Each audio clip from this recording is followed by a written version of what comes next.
How y'all doing? It's Thursday. And today, we are doing concept art. We're doing concept art. Well, more like ref sheet, but still sort of concept art.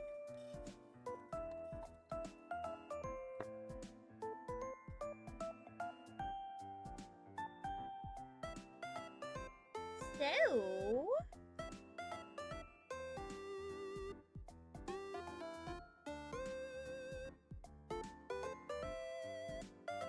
Oh, hey, Max.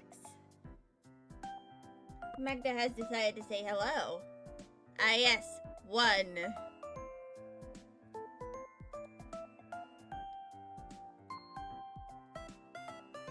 Magda, what are you doing? I am trying to stream.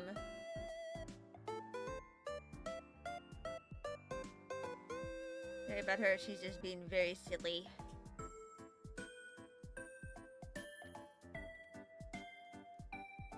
It stands for first. Right.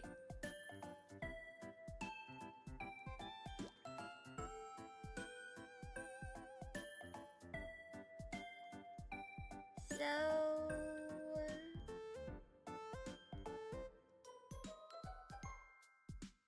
I think I'm gonna put the...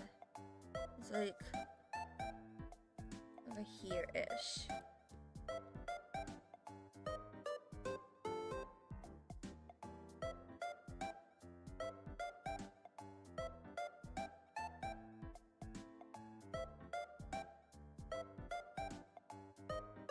For anyone wondering what I'm kind of doing here, I don't have a redeem for it. Yeah, I don't have a redeem for that. At least not yet.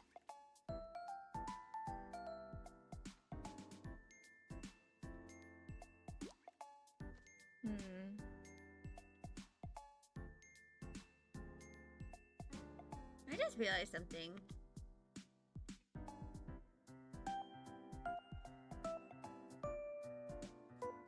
Just, give me a moment, because Magda is right in front of my face. Because she's silly.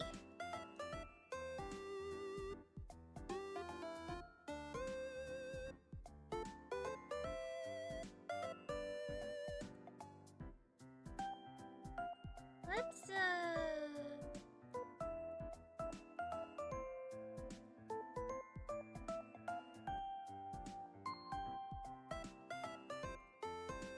I'm going to go...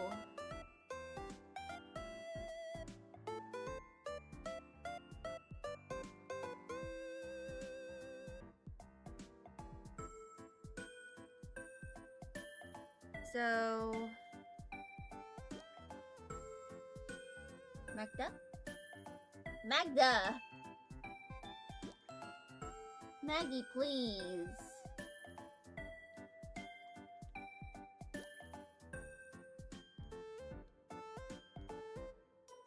She's being so loving.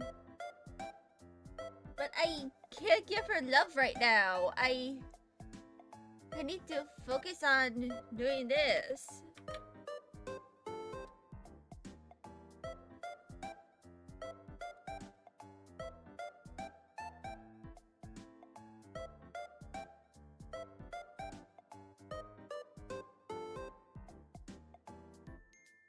So let me just...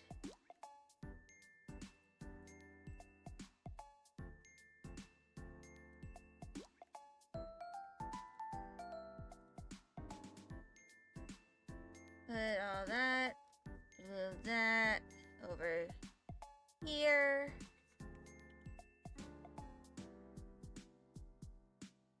I gotta make it bigger.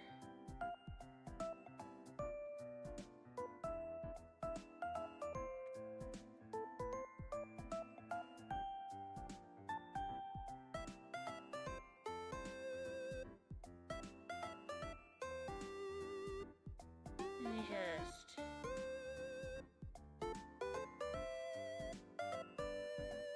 think. here is correct.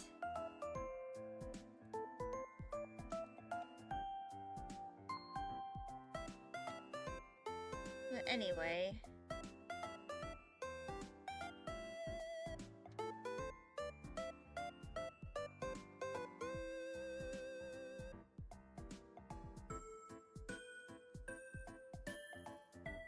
I'm going to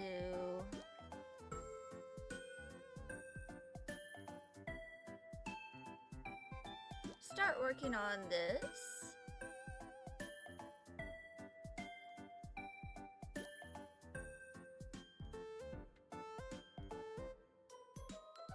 A little bit.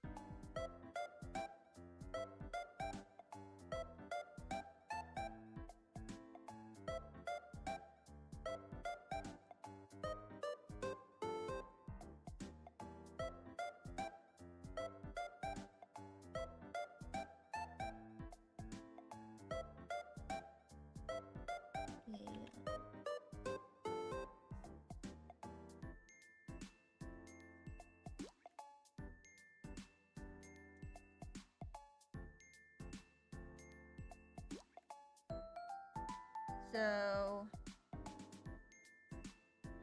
again, more detail, yes. Essentially, what I'm trying to do here is I want to have a close-up of the face so that people know about certain details.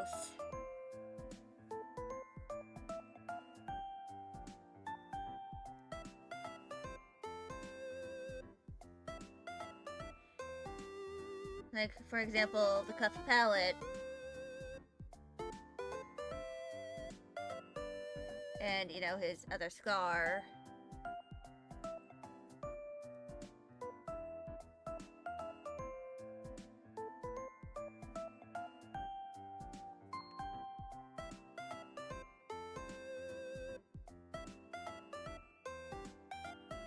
And this is probably going to be, like, somewhat rendered.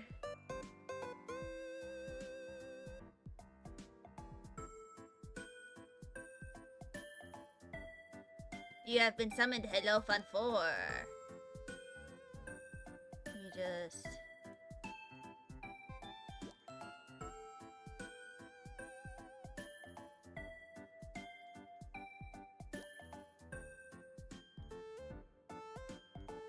do this. And this.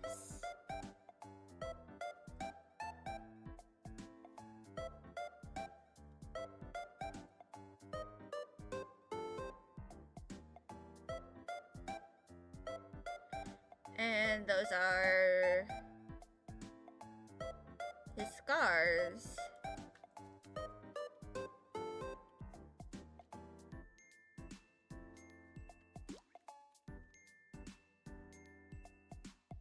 And let me go to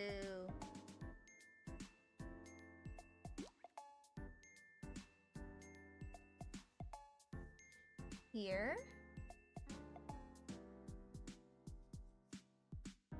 And I'm gonna start off with how it goes. It goes well. I went to physical therapy yesterday. They upgraded the ankle weights for me to be heavier. So there's that. And this is Galera.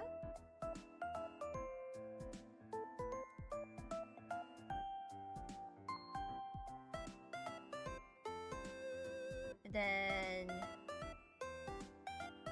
eye color.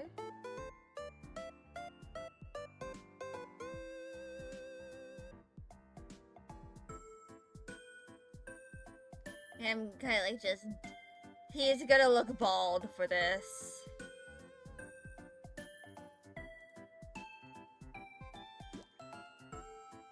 And this is his scar color.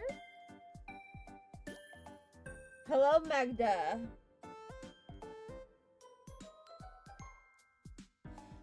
Are you going to settle down?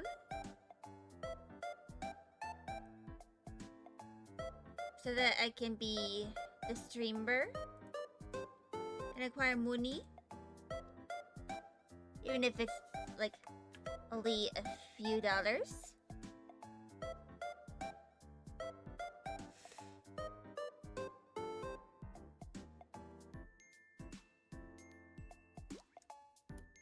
She's a very silly little calico.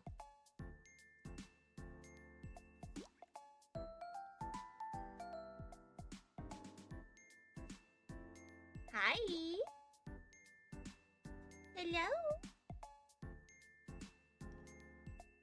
She loves getting her squinch.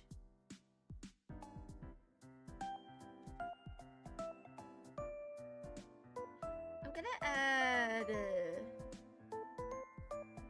this, but Maggie, what are you doing? You're being very silly.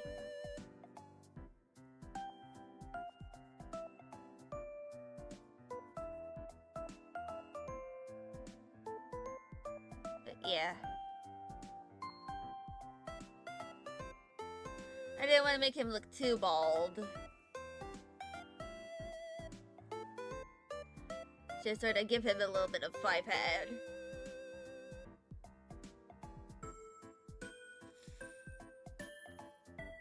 But let's clip that.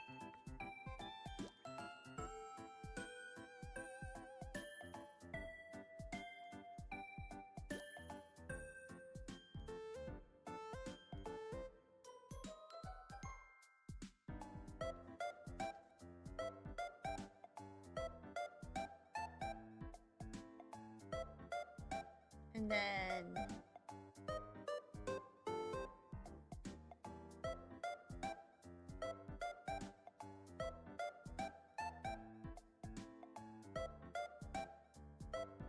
there we go.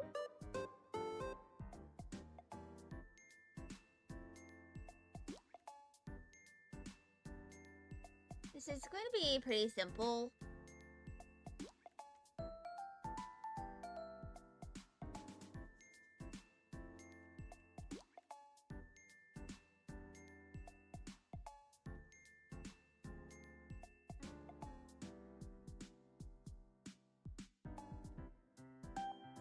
Like simple-ish.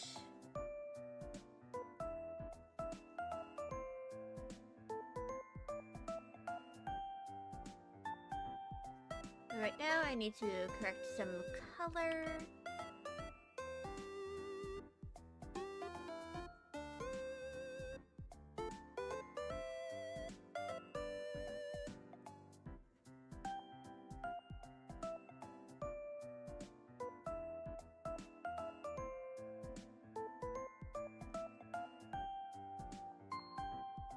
Some of this looks a little wonky.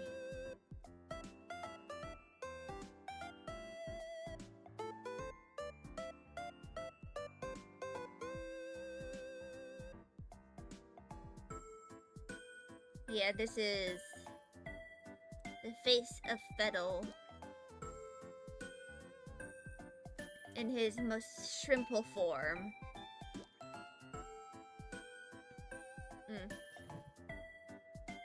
Bleh. A congestion.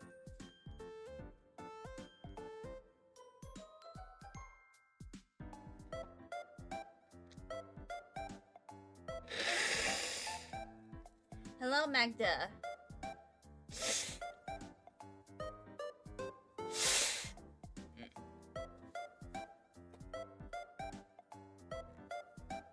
She has went to a box and has started doing her little love webs on that. So I'm gonna do a little bit of sniffles. I'm gonna do a bit of this.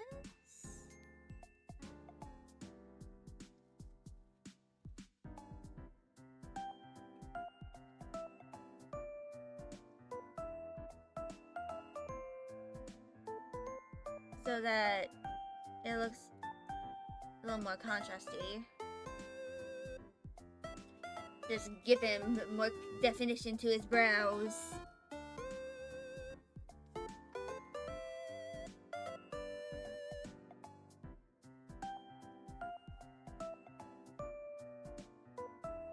I think I'll make this his... I don't know if I have an actual lip color for him. Because I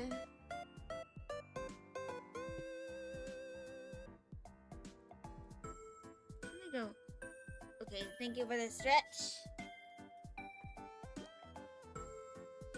Just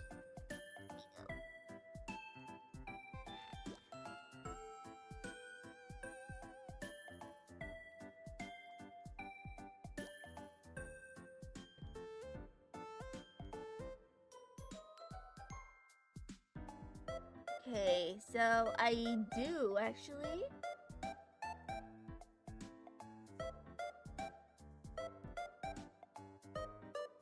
Let me just add that. Delete.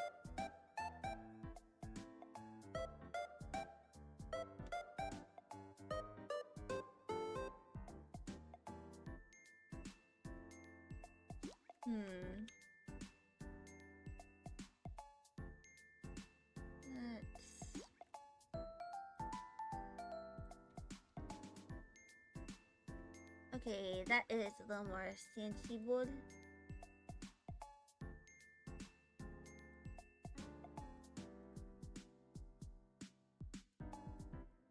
Let's replace that color.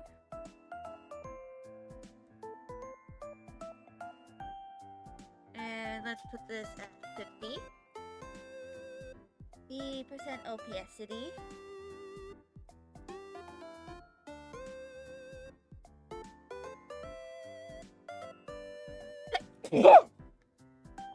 Blech. Hold on.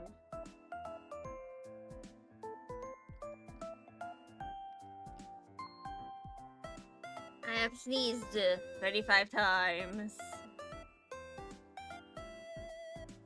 while live on twitch.tv.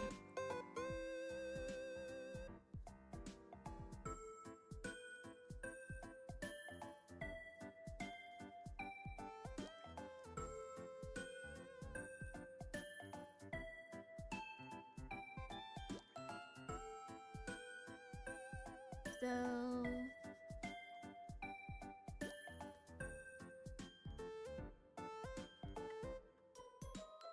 you were looking at him to do it. Well, there's always another opportunity. There will always be another opportunity.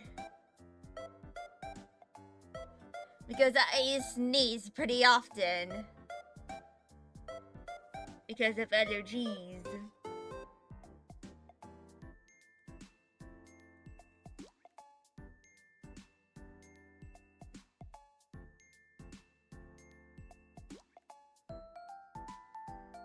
Luckily, there's no active allergy season. Hydrate, you bastard! Hydrate! I was about to go hydrate anyway, but thank you.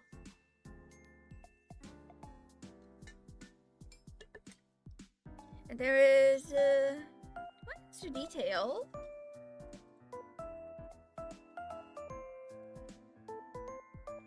That I am going to add.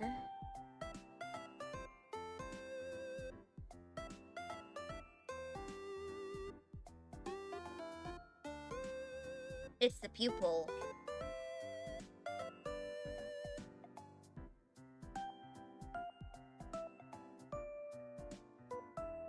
They look a little wonky. And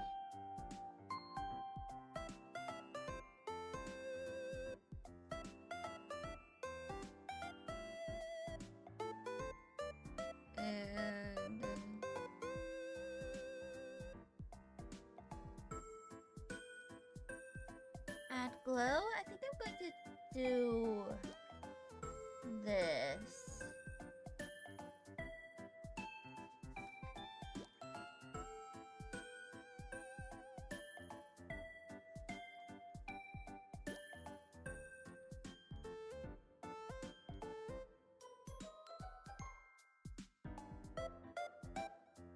Which is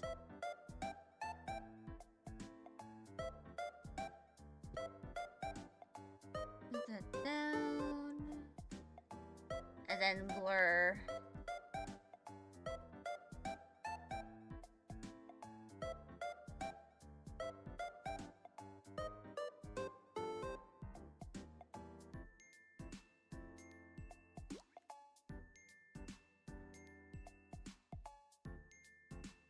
Changing colors. Well, specifically for the highlights, because I'm using the add glow effect here. And I thought the like one over here.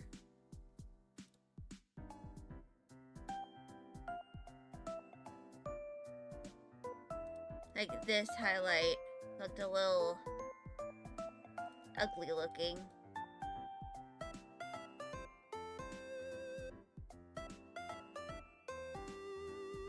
Oh, right.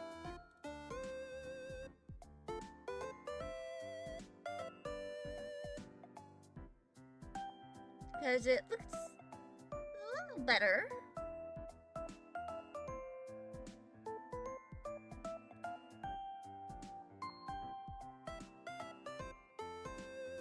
But yes, that is Fennel's face.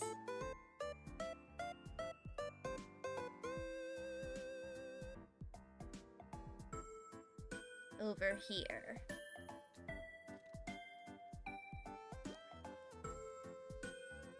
I can toss that.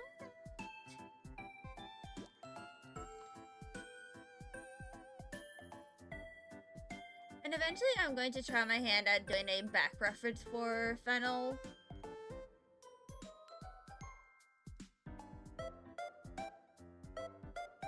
Like, you know, try my hand at that.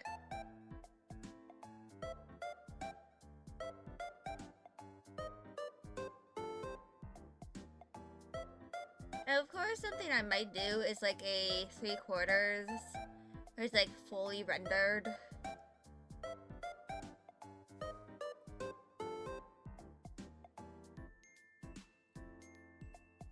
But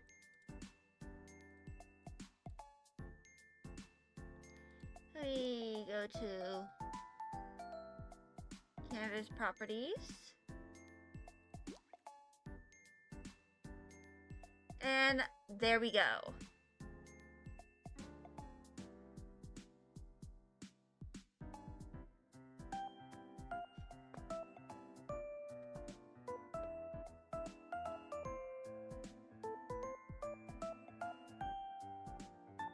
Now this looks a little more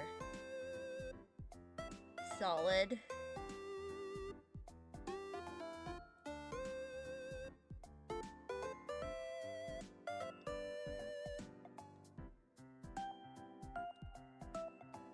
Now I have Patchouli.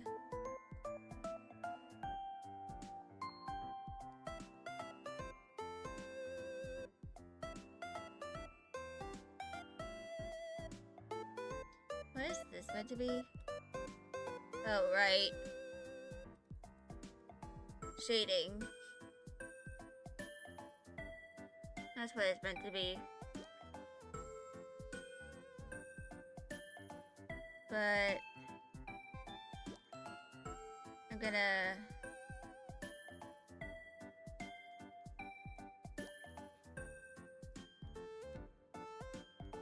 yoink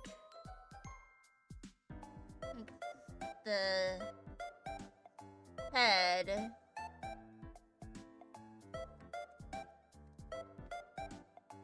Go over here.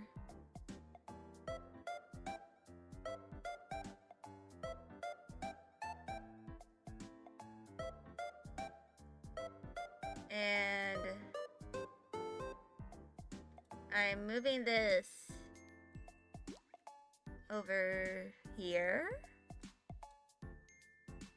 I'm gonna also make it larger.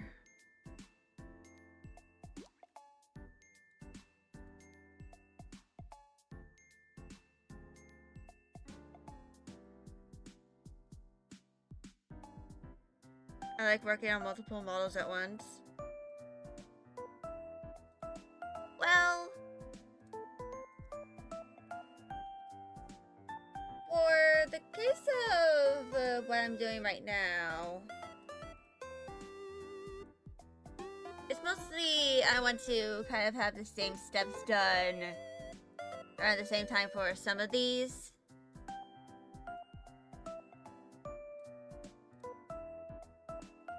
Since I feel it's a little easier if I do some of these steps for different characters at the same time, I don't lose my mind continually working on one character for a long time.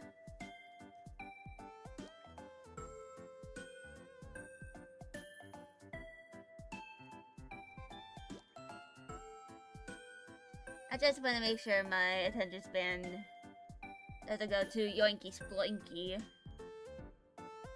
If you know what I really mean by that. I just don't want to lose my mind too much. I don't want to fry my brain trying to draw a bunch of stuff for one character.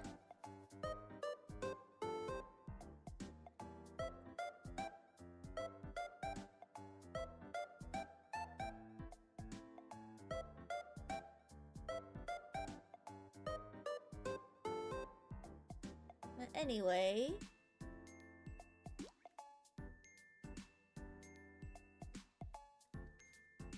I'm gonna try and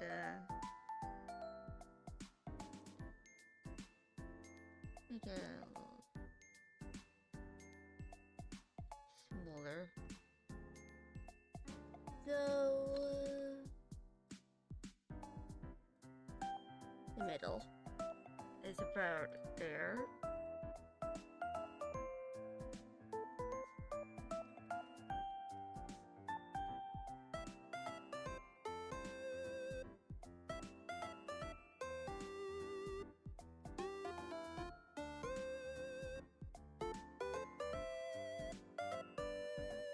But yeah, I honestly like working on multiple things at once because if I'm kind of tired of working on one thing, I can always go to something else that is sort of similar.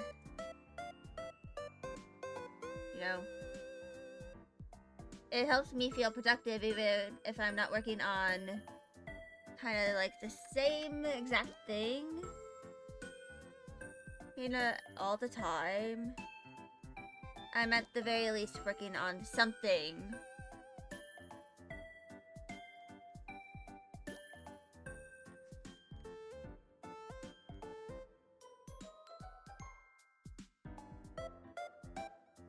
It just helps with feeling productive despite the ADHD, you monster.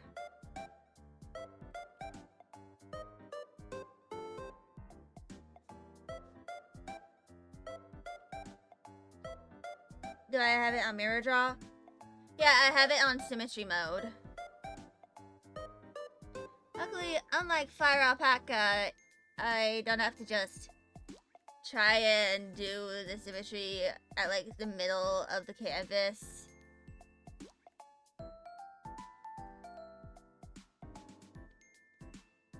Which is good for me.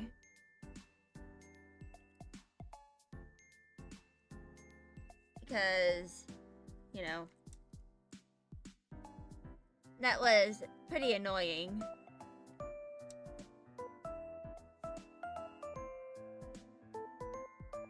I forgot to dismiss the ad. Oops.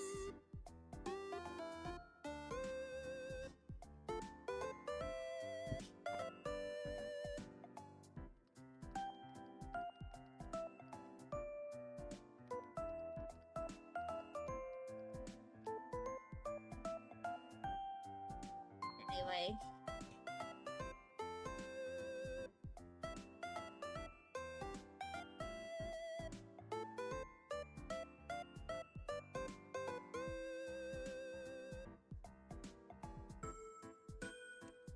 Anyway, let's wait for the ads to go.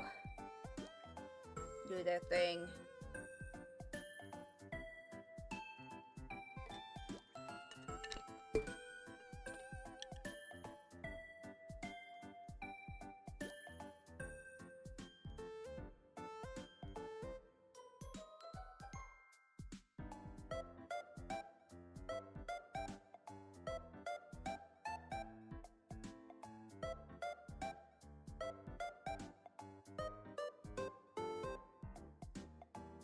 I'm just gonna work on a little bit of my fucking throat.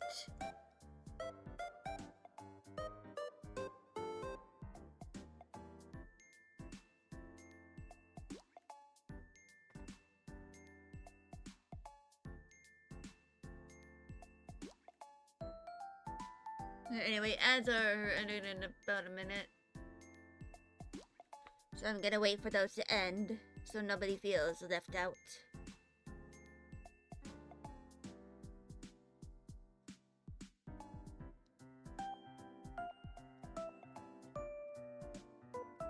And save.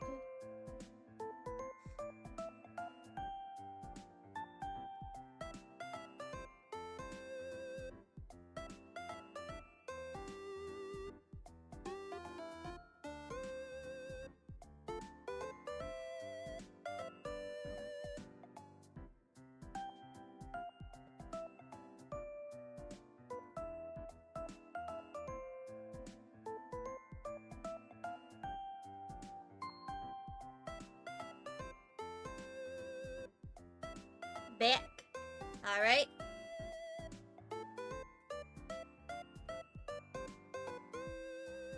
But yeah.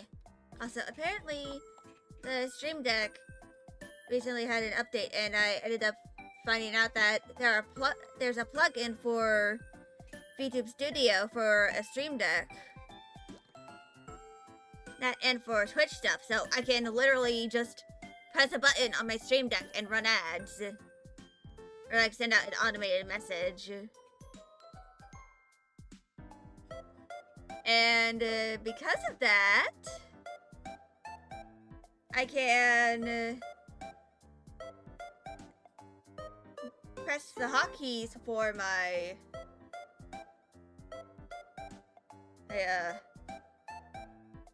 what do you mean ew? But I can now press hotkeys directly from my Stream Deck, and I don't have to do any sort of command. So that means I can do this. I can flip people off without accidentally opening in something. I can flip people off. But hello soldier. But I accidentally realized that I can accidentally do this. Which is kind of cursed. Yes, hello soldier, it is true, I am an affiliate at last. But I'm doing quite well.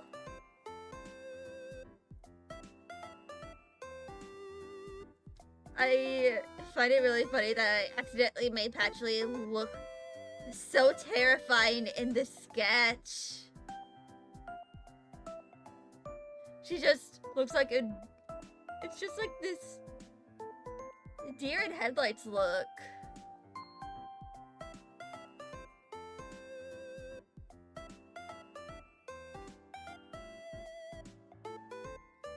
It just makes her look like some sort of cryptid you'd see on a road. Like, bald. Well, this is just so the face can be more easily visualized. Take me to Leaderhead. Take me to your leader.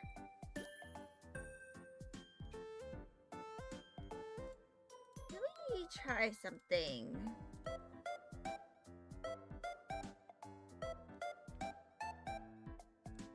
Oh yeah.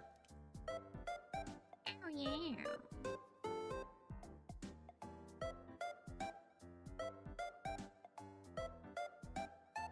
And more lines above her head like that, and you have it back. Yeah, but I'm not even including her horns here because this is kind of like meant to be just her face.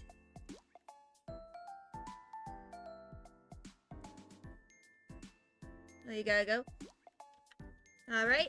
It was nice seeing you again. See you later. So let's do her skiing.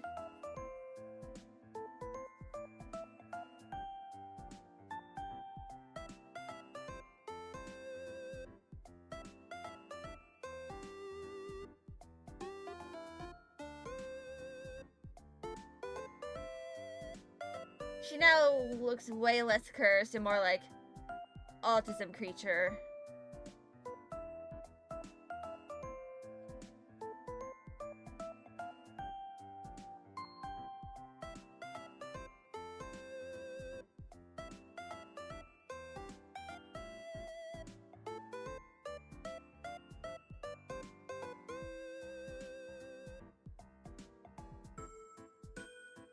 So let's do this.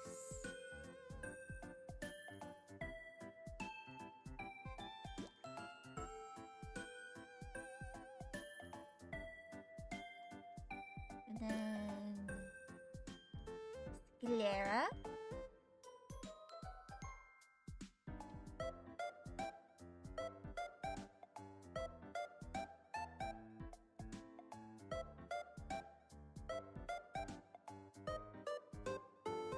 She just looks like a creature.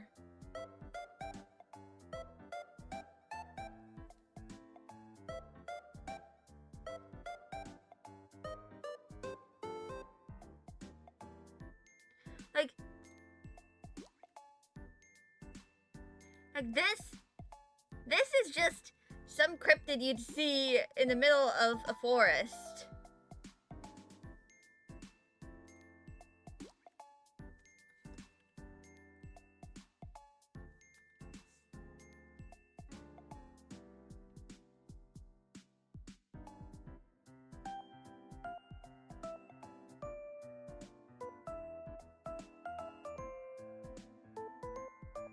Like, this is just a very specific level of creature.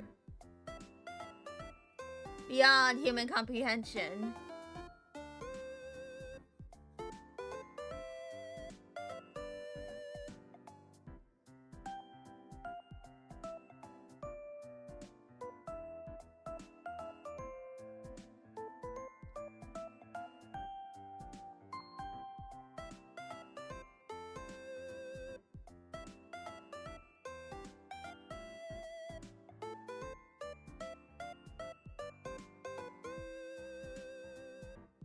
But anyway, I'm planning on trying to give her some kind of forehead mark.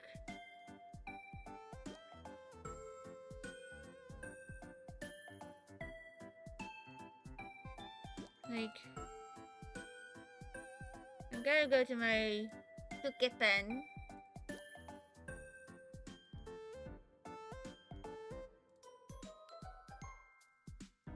And it's kind of like...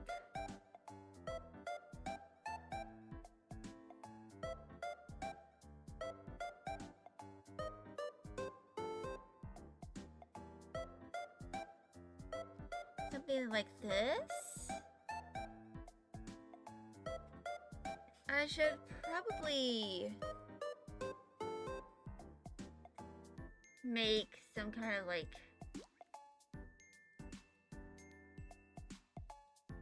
lips. I accidentally turned off my chat overlay.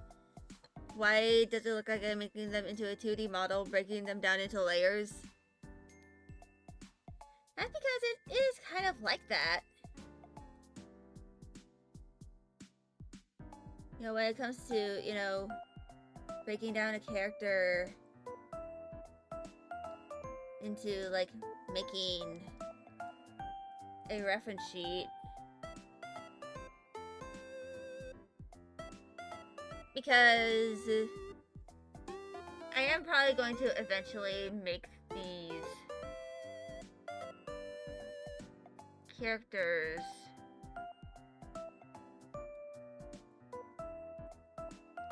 into like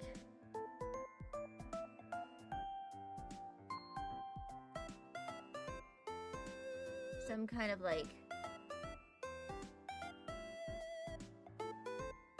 you know, maybe for like Patchouli, maybe I'm gonna like make a sort of like VTuber model involving her, but what I'm kind of trying to do here is I'm trying to take certain parts of the design down. Like, if you could see over here,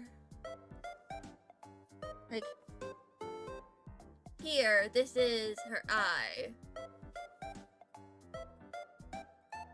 If I return to Fennel, right now it's just a front-facing view, his eye, and his face. Yeah. Interesting future plan. But yeah. Essentially, this is kind of like some kind of plan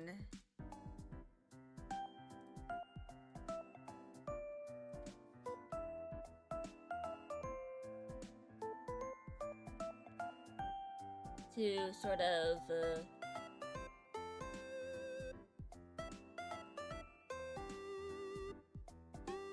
you know,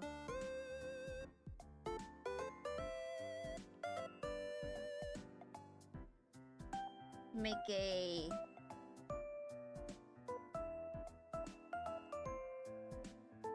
character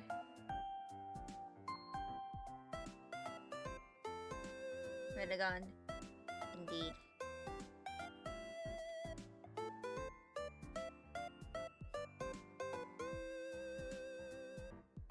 But to kind of break this down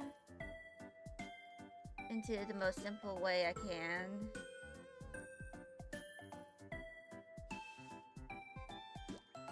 I am just trying to figure out every single aspect of these characters' design so that I can draw them more consistently, especially once I start really working on certain aspects of the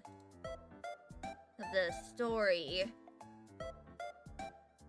And like when I get into sprite making, especially, I want to try and make sure that all the characters, like especially the major characters such as Patchouli and Fennel, I want to make sure that they are as,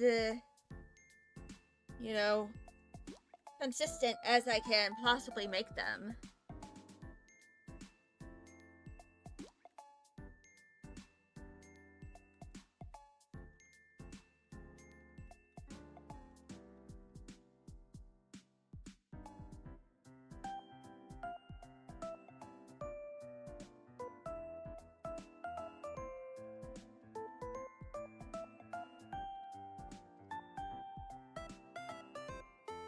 Yeah.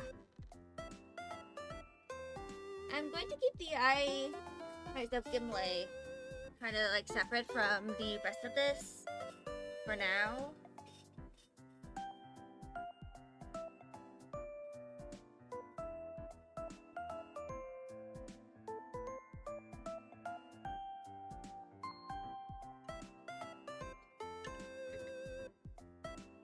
Partially because I don't know what I'm going to fully do with it. Like, am I just going to keep it like a relatively black color?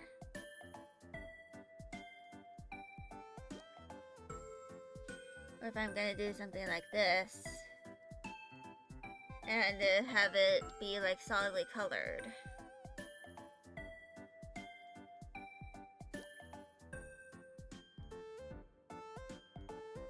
I'm just not fully sure yet.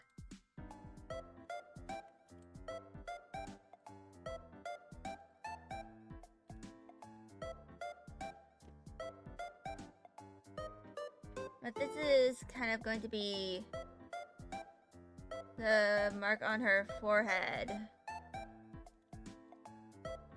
Is going to be one of the most prevalent symbols in the story.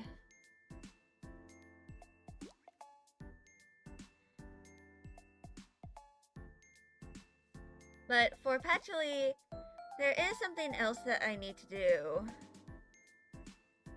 And that is that I need to kind of make a little thing, like a little graphic for where all her eyes kind of show up.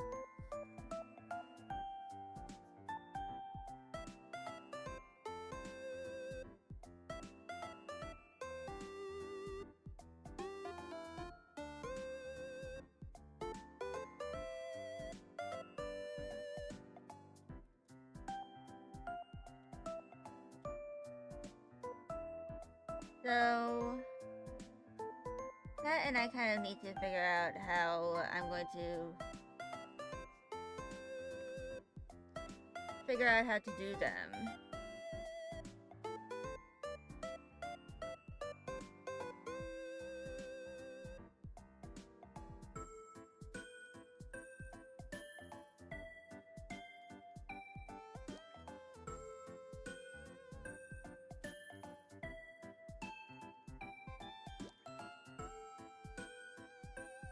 But yeah, I kind of unintentionally, I kind of like, we're wondering what's with this uncanny look to her. It's on purpose.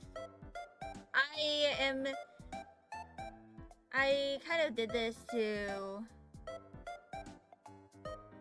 kind of make some implications of her not being human.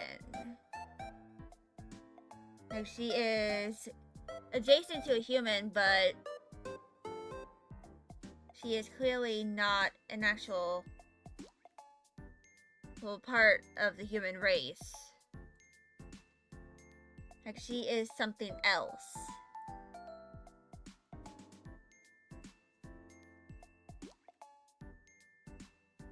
And the biggest evidence of that is the color, like her abnormally colored hair and eyes, and also the rings around her pupils that expand and contract with the pupil.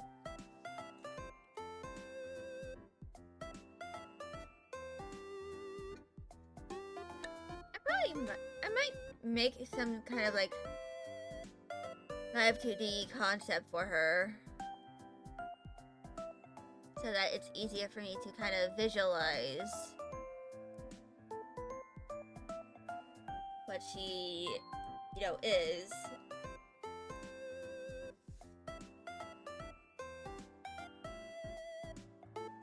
Like, as someone who is not,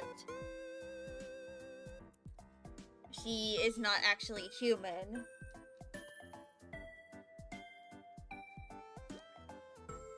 It would be cool to see, yeah.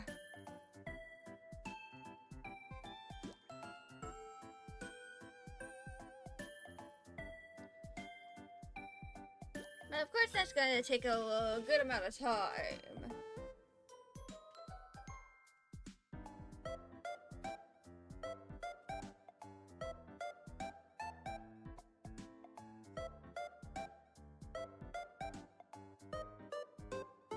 But, of course, the next thing I probably need to do is do the eye and face reference for Dahlia. I already have the basics. Yeah. Actually, I have done some advanced stuff in Life V because I kind of made my model compatible with VBridger,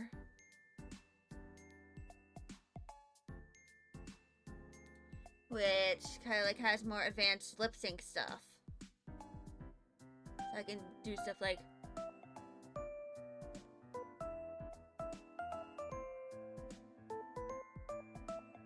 that.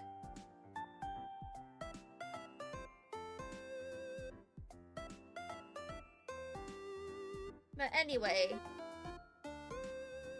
I am going to go do an intermission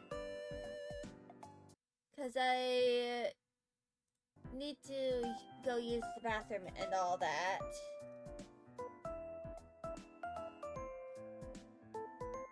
So I'm gonna run ads during the intermission, but I will return in a few minutes. And that was just some thunder. Be back.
Alright. But everybody meow.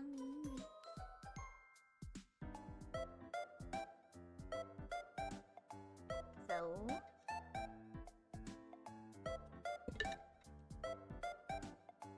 let's go open up the ref sheet for Dahlia.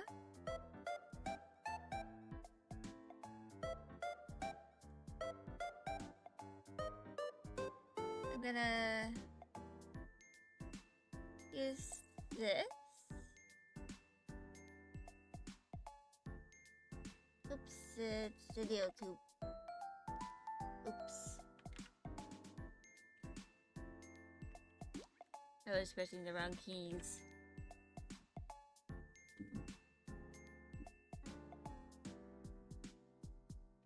That was some thunder.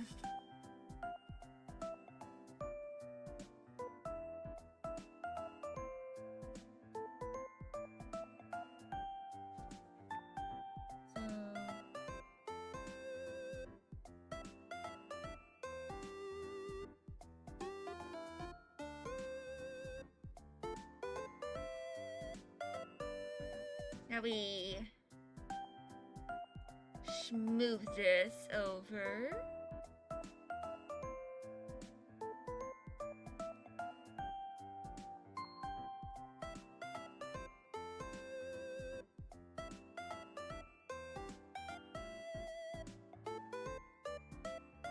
And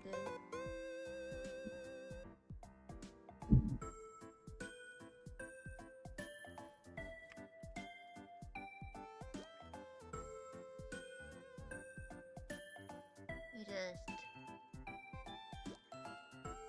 make it. Actually, hold on.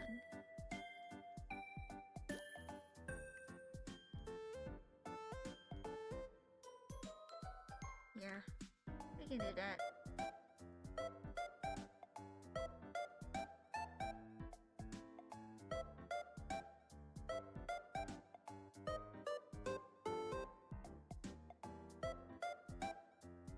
So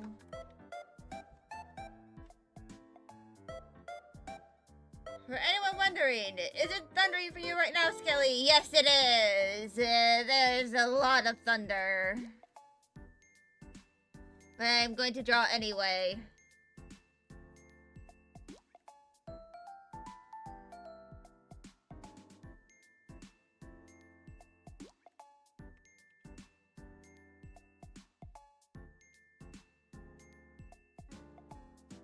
I might need to... Am I scared of thunder? Nope, but I have a cat who is scared of thunder. My poor little Nyapopo.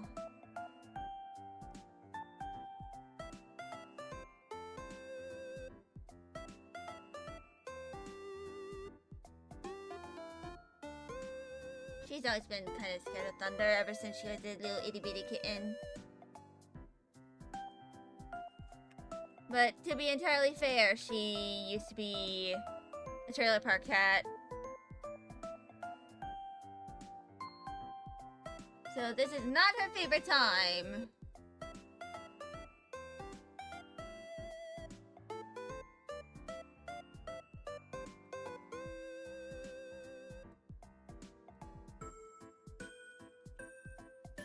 So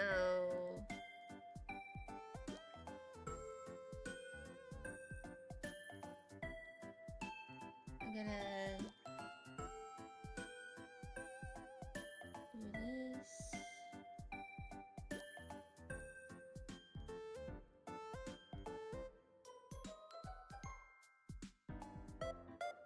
And merge.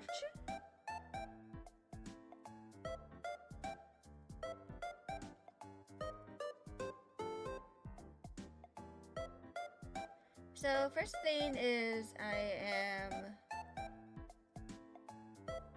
going to do something like this. And then I'm going to start filling out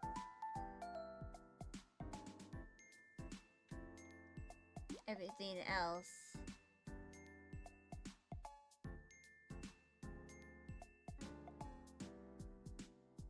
Yeah, I am not the one in the household who is scared of thunder. The only thing in the house that is scared of thunder is a cat.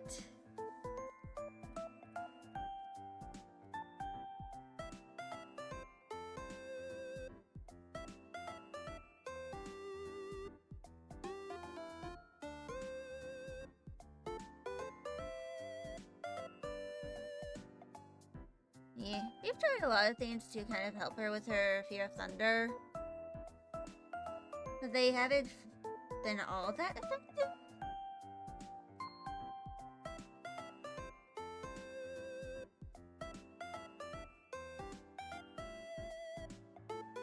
But she's kind of always been like that.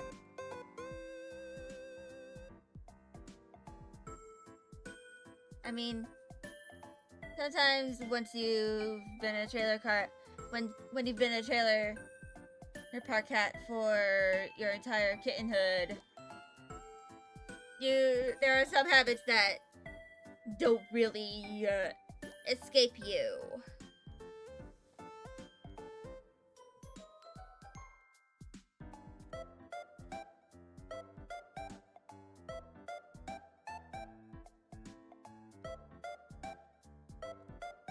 And I'm pretty sure one of those things was, the inherent trauma of being stuck in a thunderstorm as a very terrified kitten.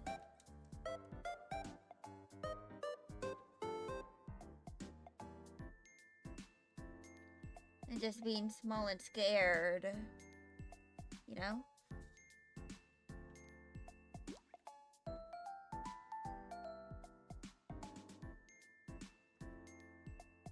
Oops.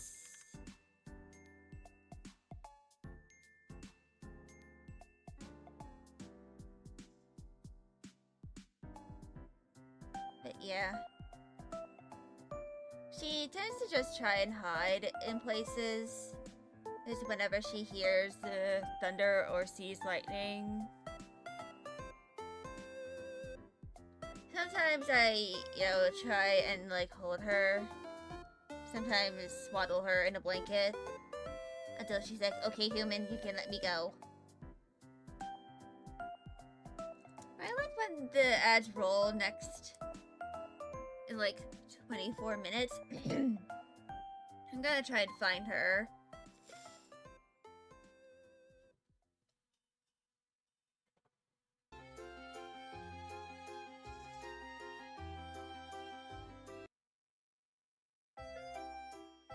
Yeah, my poor little calico.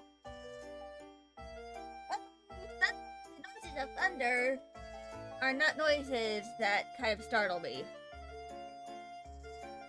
It's the cries of children.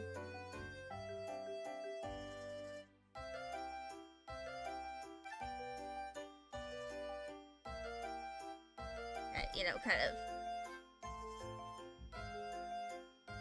startle me.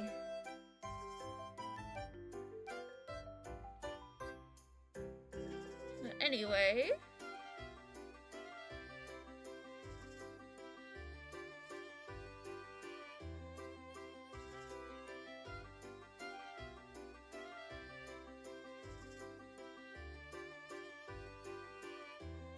So, I'm gonna start doing the pupil now.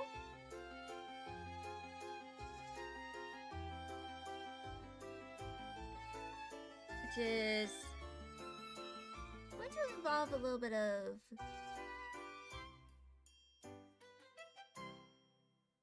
configuration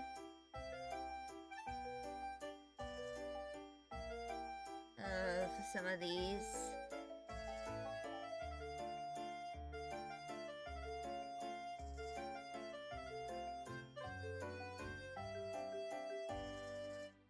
And there we go.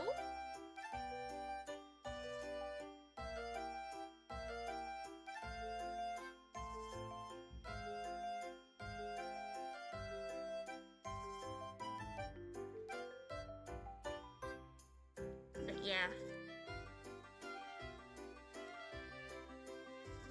Let's clip.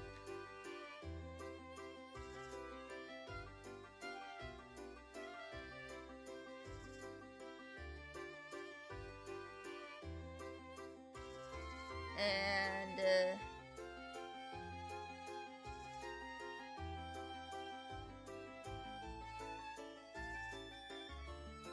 do all this.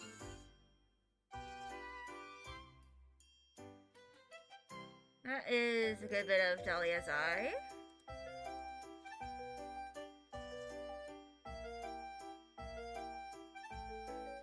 I don't remember what I had her highlight color be, but I'm going to just do Patchouli's eye color for her highlight.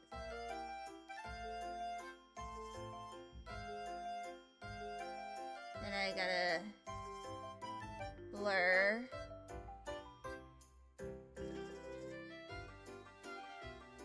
And bring down the opacity.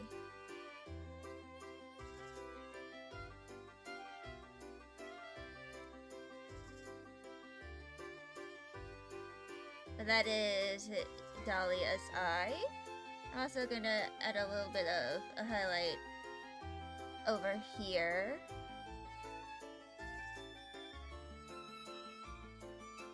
And over there.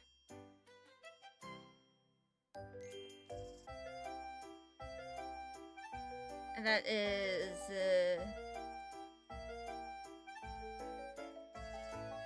Dahlia's eye.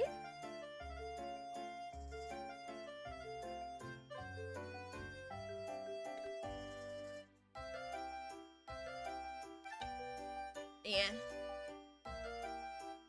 Once that start up again, I'm going to go and locate my cat. Give her comfort. Very likely because she probably needs it. I'm gonna merge that down.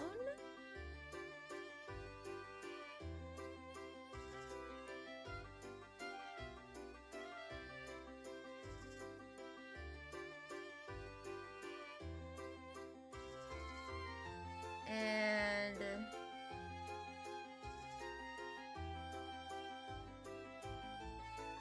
I'm going to grab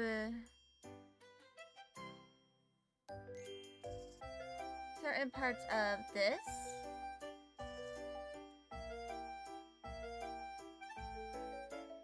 So, symmetrical and asymmetrical sketch have been yoinked.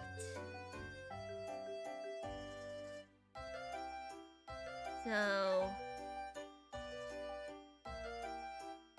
I'm going to move these over here.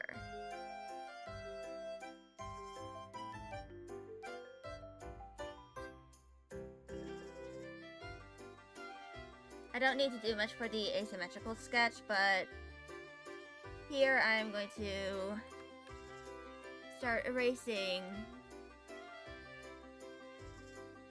parts of the sketch that don't really apply to my purposes. Is here.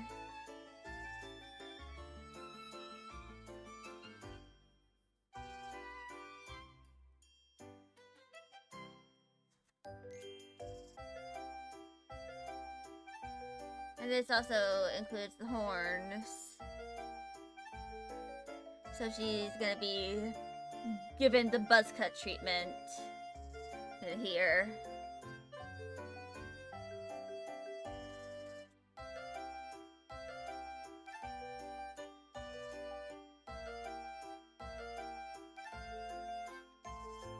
And we gotta make sure this is a little bigger so that it shows up. And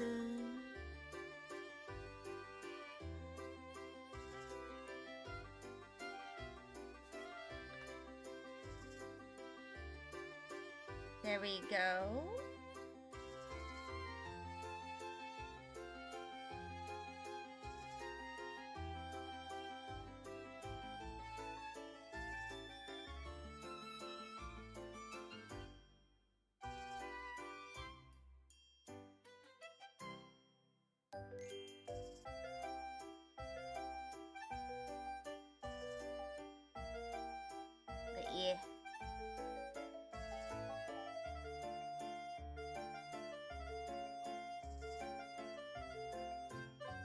somebody.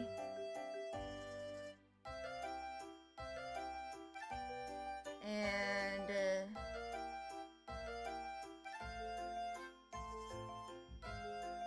I'm gonna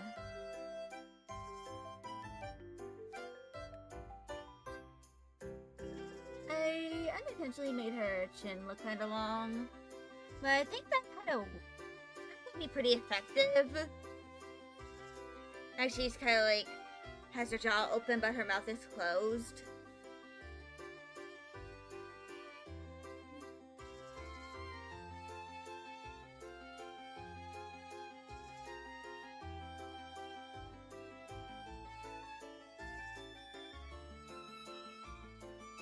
But yeah.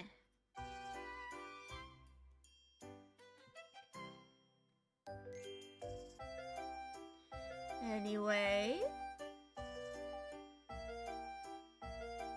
she has now been given the buzz cut, also known as I am removing her hair so that people can see her face better. Because a lot of my characters in the game / story here have, you know, bangs that covers good chunks of their face. And Dahlia is no exception.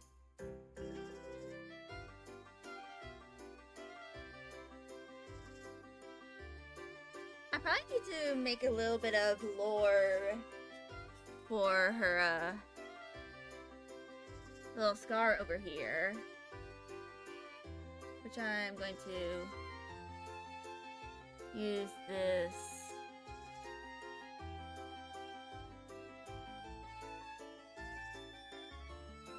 like little tool here.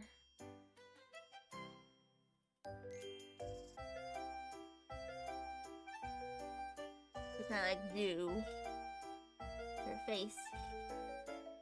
Because I unintentionally made her kind of long. Still here, just got a headache. Make sure you take ibuprofen. Ibuprofen helps. That and, you know, hydrating, making sure you eat something. No!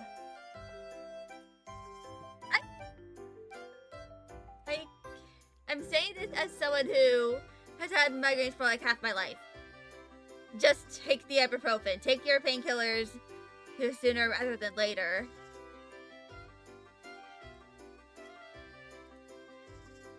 Actually, I'm going to reconfigure this. Fine. Yeah. It's something I know from like my personal experience having migraines for like over 12 years.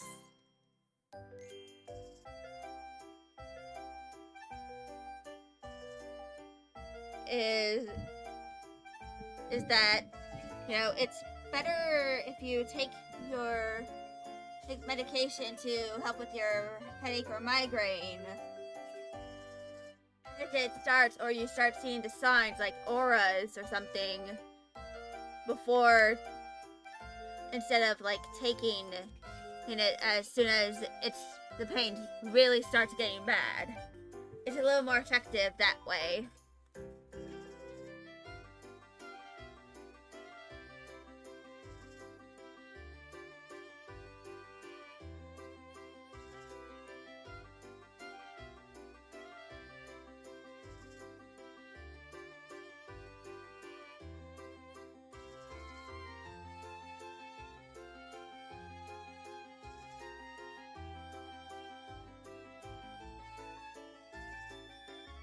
You know?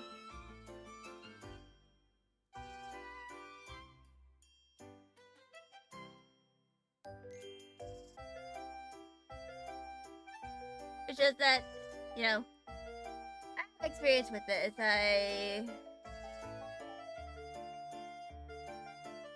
From, you know, having this for a good chunk of my life. And I know that it's better to treat your pain sooner rather than later. Because if you don't, then you will just suffer. So basically, just take the fucking ibuprofen.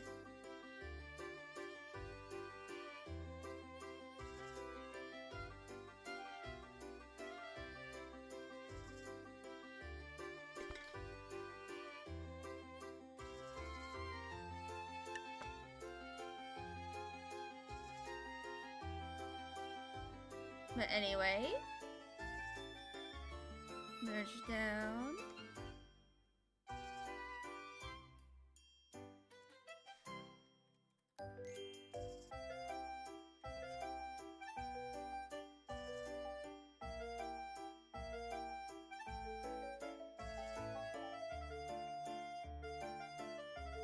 So yeah.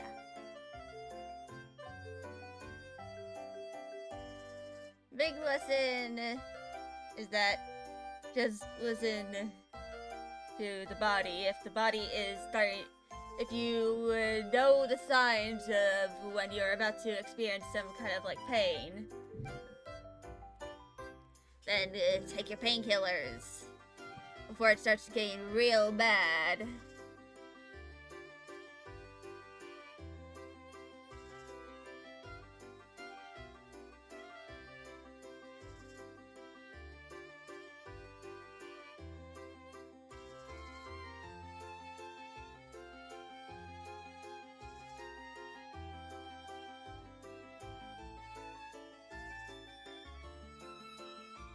Because painkillers are more effective when you start taking them when like the pain starts instead of like in the middle.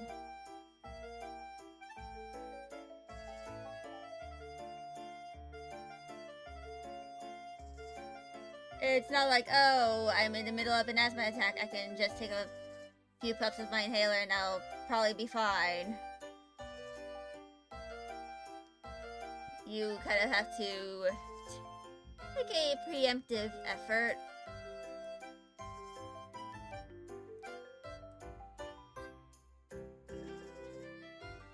In order to like make sure everything is going okay.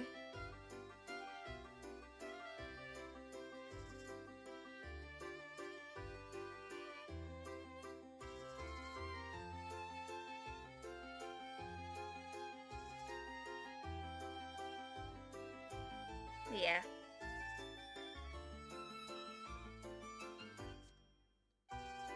TLDR, just take the goddamn meds.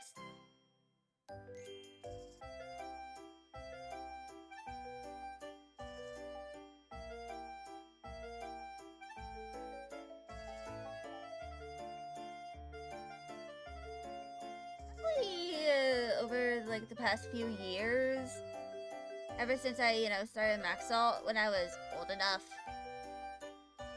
my migraines haven't been super suffery. Welcome back. Yeah. I probably should start having some ibuprofen at my desk. Because right now, if I, need to take ibuprofen, I have to walk all the way to the kitchen in order to grab the Hydrate, you bastard! Hydrate! Also, thank you for the hydrate. And for the stretchy.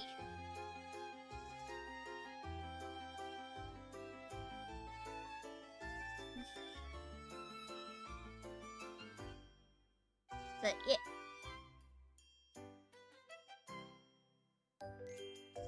It is the face of Dahlia.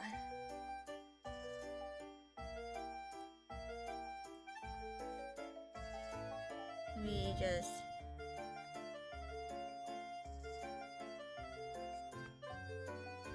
turn off the symmetry for un momento.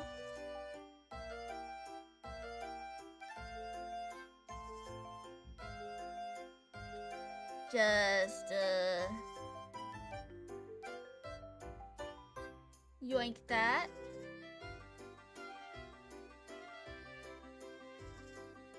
And bada bing, bada boom.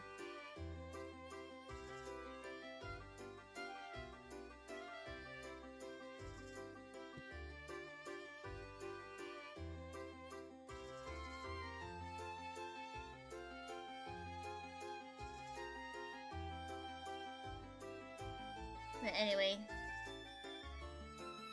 the biggest lesson I can really like give is just if you Hydrate, you bastard! Hydrate! thank you for the hydrate once again.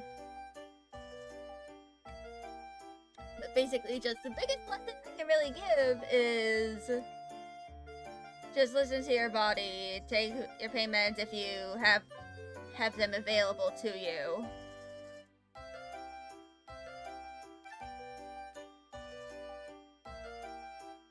Because if you don't, you're gonna regret it.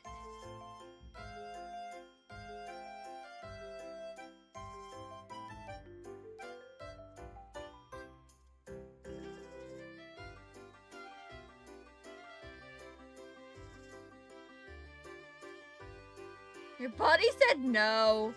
Ooh.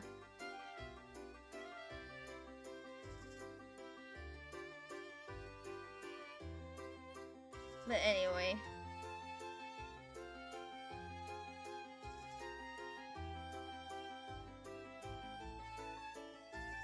That is Dahlia's face. And now I can shave. And cross this out.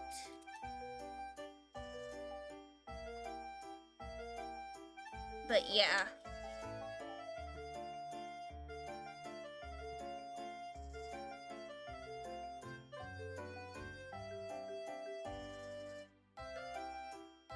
And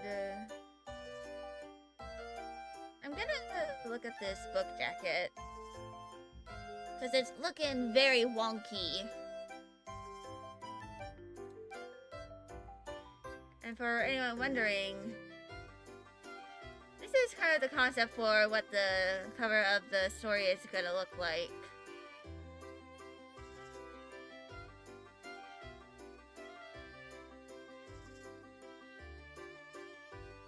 Of course, I probably need to go purchase a typeface from a type foundry because there's kind of like one specific font that I kind of had in mind.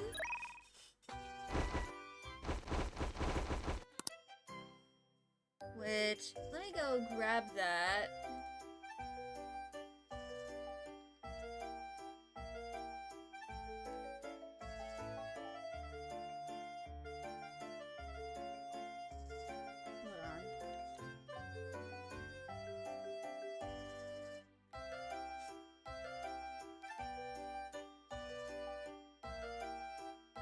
I'm going to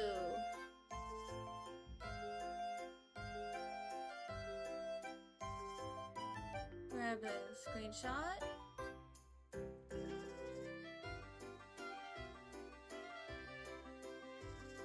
And before the ads start, I'm going to briefly explain. So this is the Totally Gothic and Totally Glyphic typefaces from the Emigre Type Foundry. These were designed by and Lithco, or just Lico, back in 1990. And they're both individually the Totally Gothic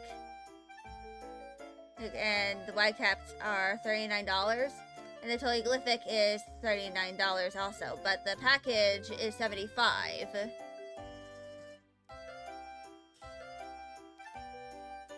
And they also have quite some others, but I kind of felt like for Patchouli's Revenge, the Totally Gothic and Totally Glyphic kind of suits it the best, in my opinion. Of course, I might, experiment with a few different typefaces.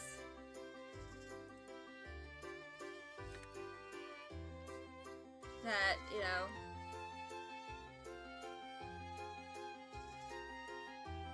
like some different, like, gothic style typefaces and the title when I am a little closer to the more full composition of it, and probably like put out a vote to see which, you know, if I like it, go for it.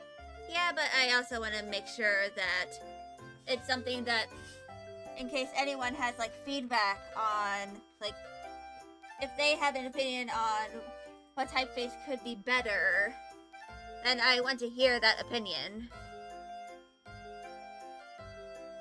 But anyway, I'm going to go do some cat wrangling.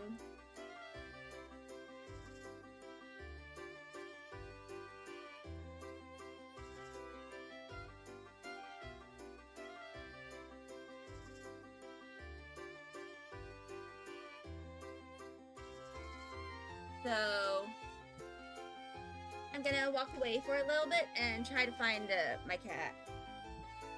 Be right back. Also, ads are gonna start in like a minute, so you're not gonna miss anything.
Okay. You'll be okay. No. No. Okay, I have wrangled my calico.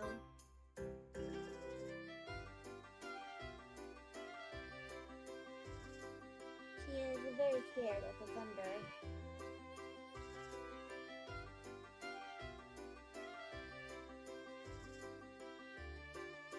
I'm gonna try and comfort her. I closed the curtain so she can't really see it, but she is still very scared. In fact, she's being very unusually quiet because he's nullified.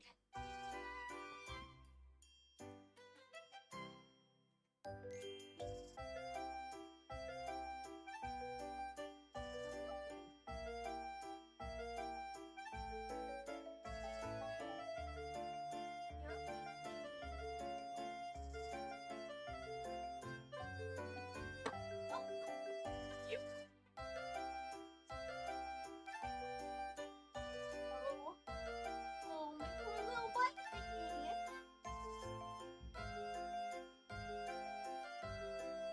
Hold on, I have something. I kind of have this like pheromone thing. It's kind of a combination of a robot blanket and a plush. I'm gonna try and swaddle her.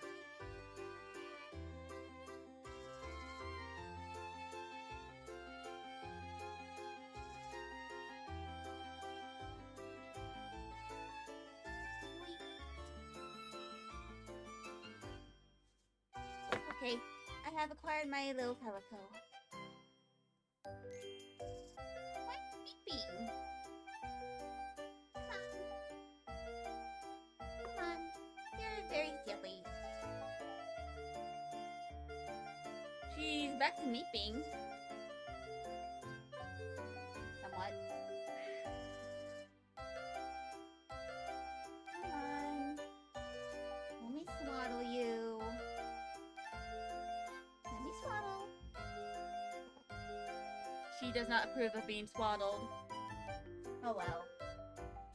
I'll put the blanket back on later.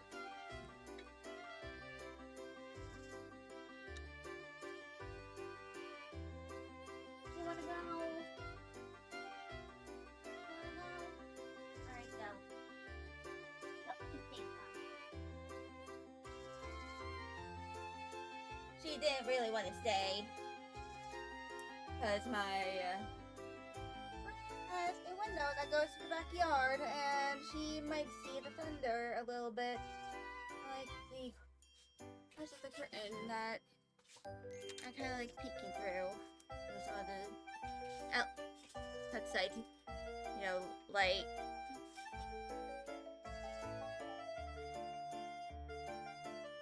But anyway.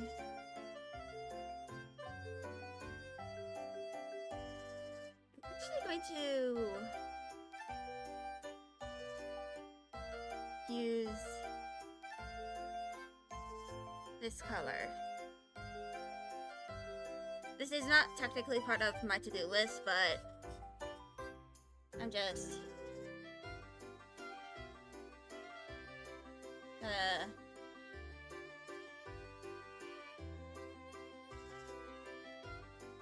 have it here anyway.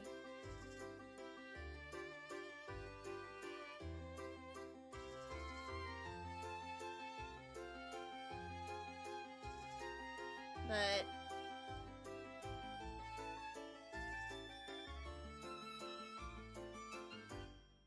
essentially what I'm going to try and do is I'm going to do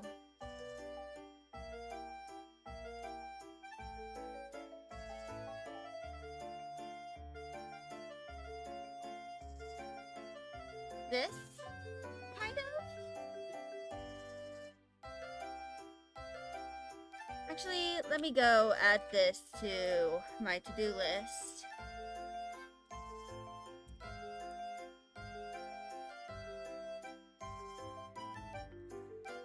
If the ink is willing to flow.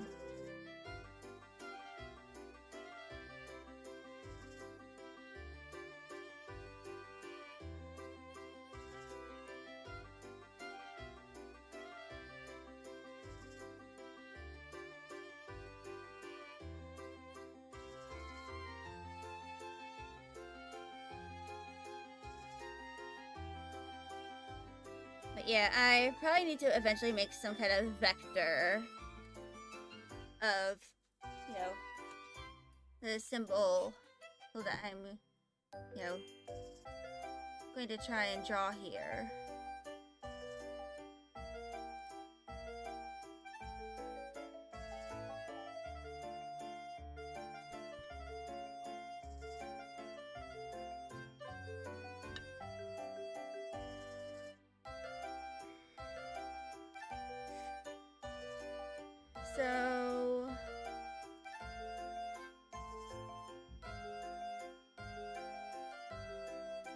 going to open the first prep sheet for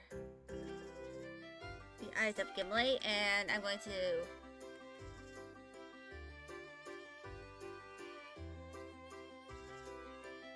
paste this.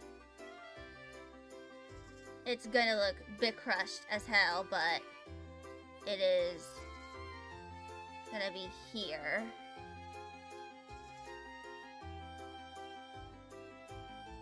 Anyway, let's change the color to this, I think.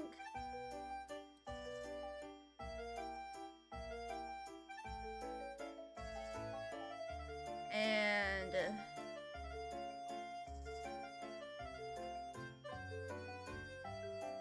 I'm going to do my best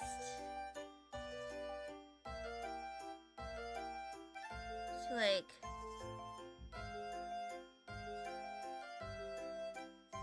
I'm going to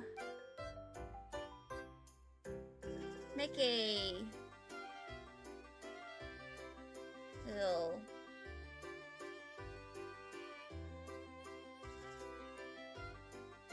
symmetry line. I gotta scroll down.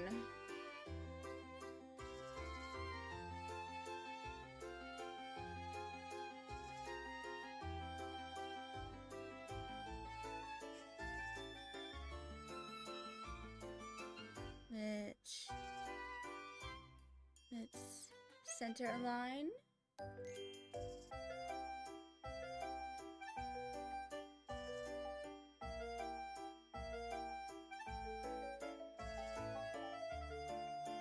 I'm going to do a symmetrical ruler.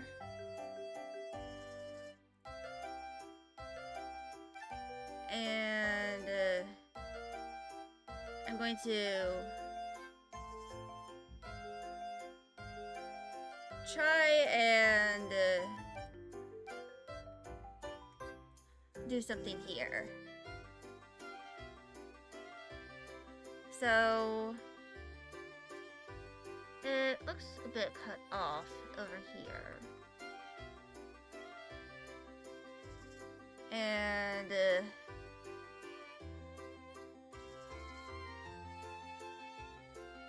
I'm going to use this color. And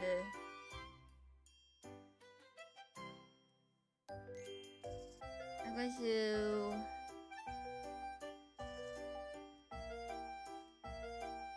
essentially start making the symbol that is, you know, over here.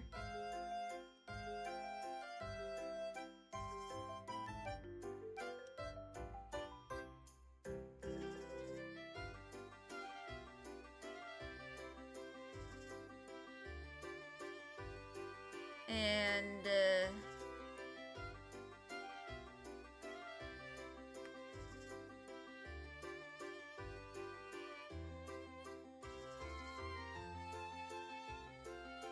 I'm going to kind of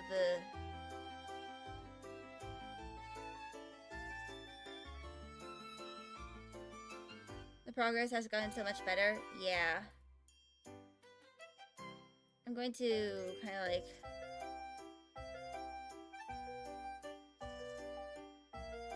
try. Don't forget to breathe. Yeah, I know. Luckily, breathing is kind of an automatic thing.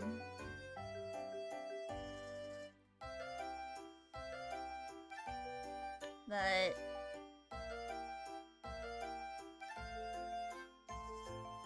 here we go. Oops.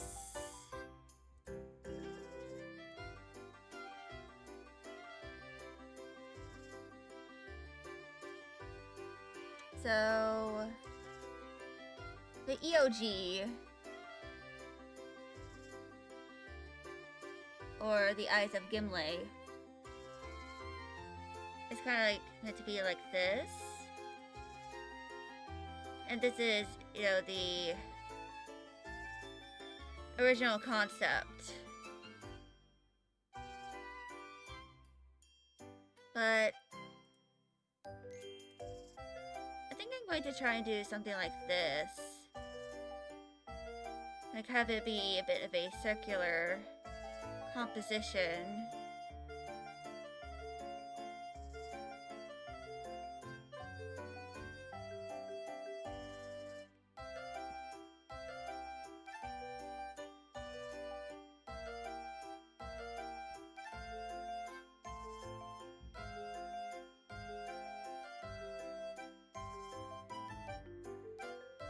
And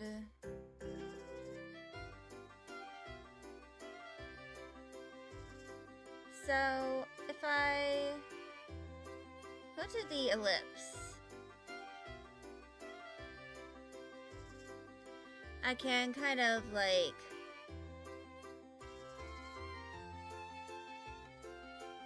make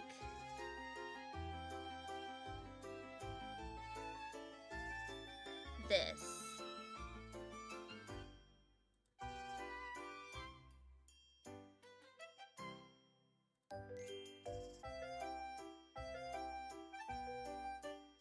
But I think I am going to do something different. I am going to use a vector layer in order to kind of do this.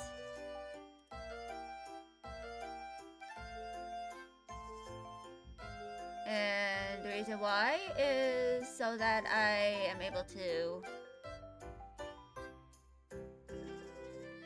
do this.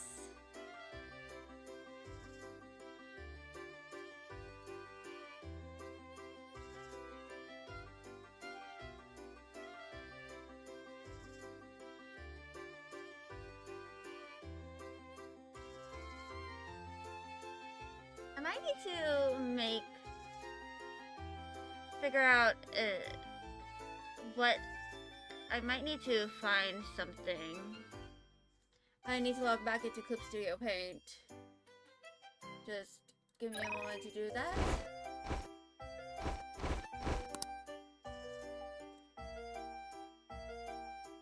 And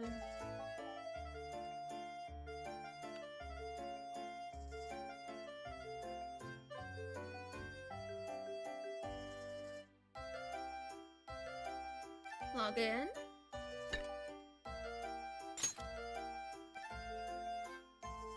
And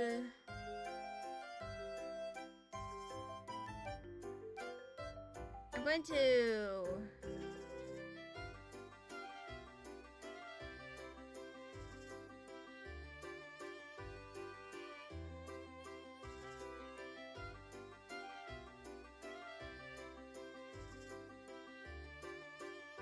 go to hexagon.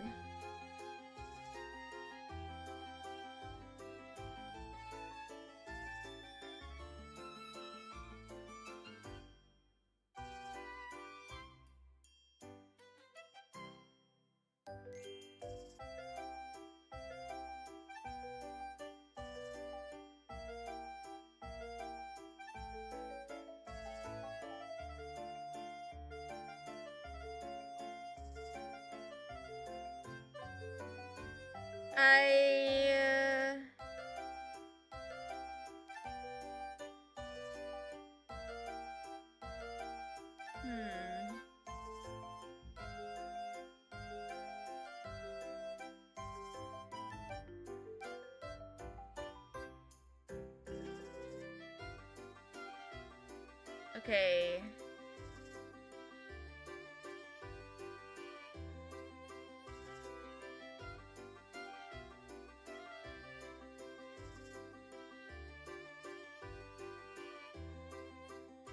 I'm going to do a filter for image material.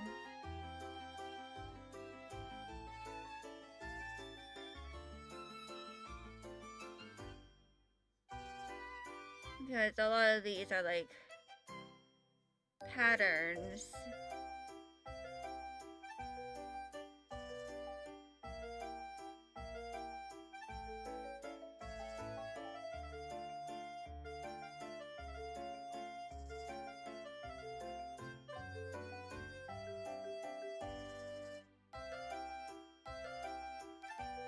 But anyway.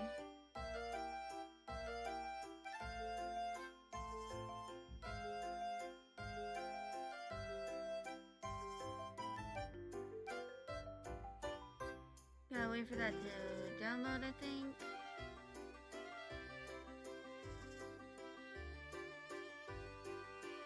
Oh, it's already been downloaded. So...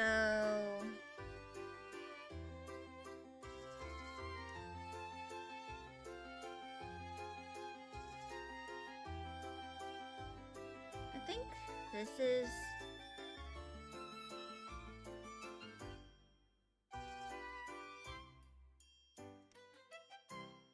correct. Let me just...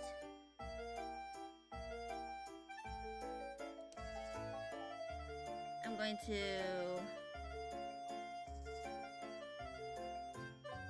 make a vector once again. And I'm going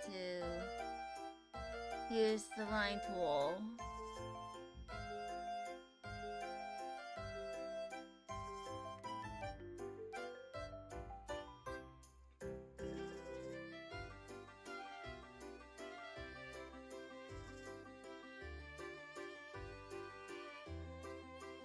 In order to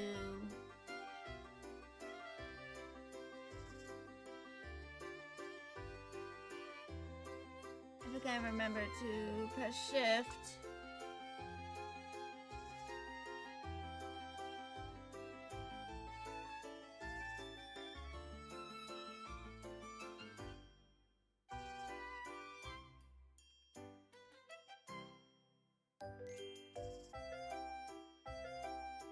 And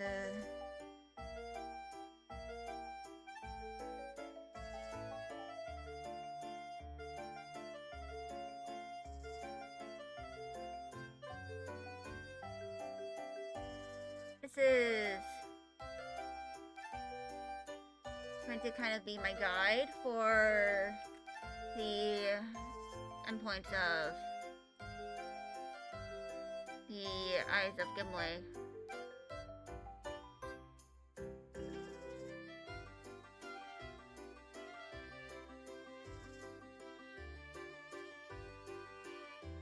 So let's try and move that there.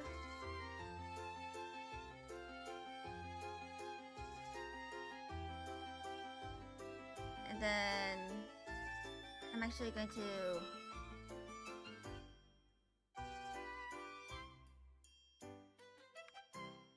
erase that. And then I'm going to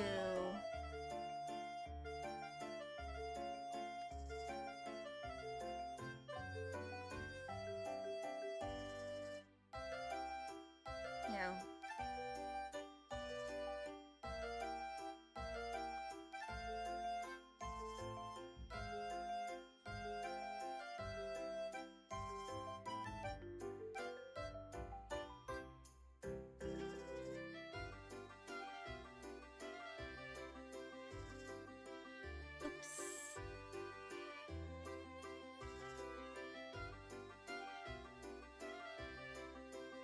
I'm gonna move that.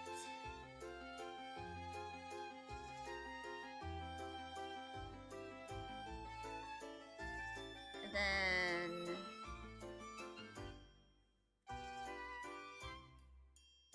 flip horizontal.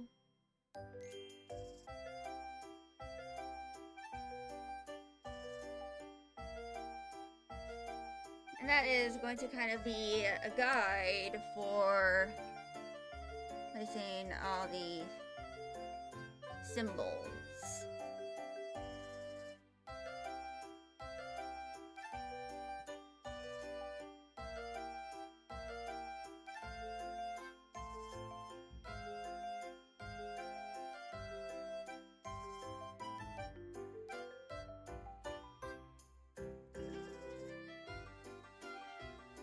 And this is getting very complicated very quickly, but I'm going to run ads and take a little break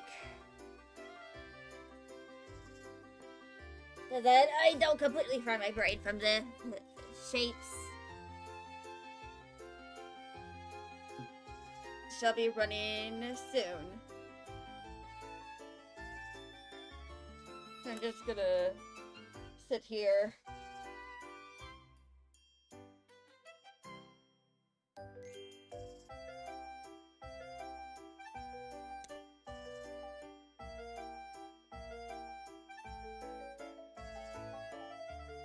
And just get up, walk around, and do whatever I need to do.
Anyway,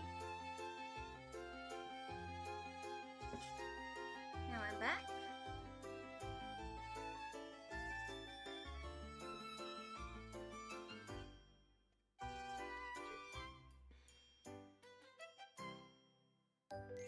And turns out this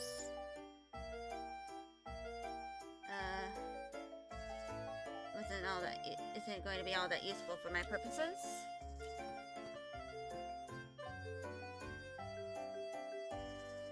But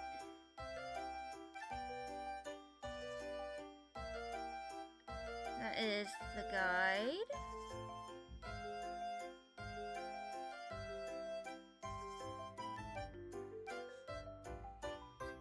I'm going to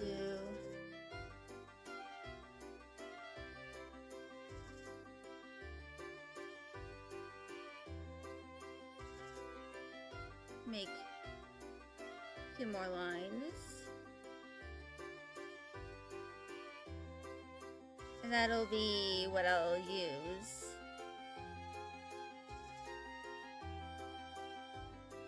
Let me just delete those 2 things. I'm gonna delete this too.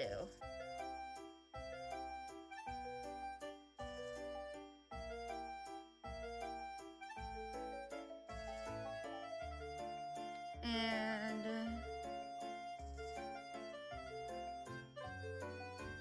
let me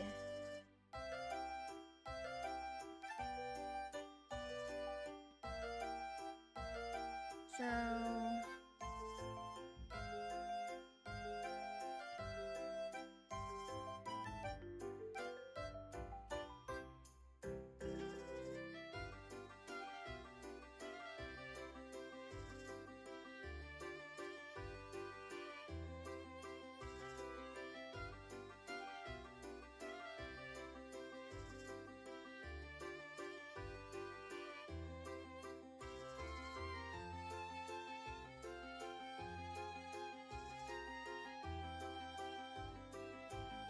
I think,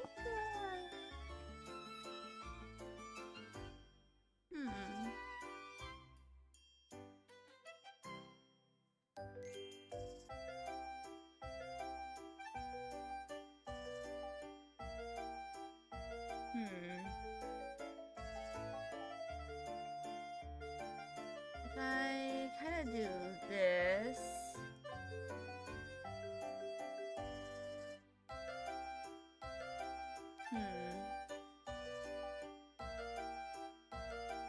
I'm gonna do something.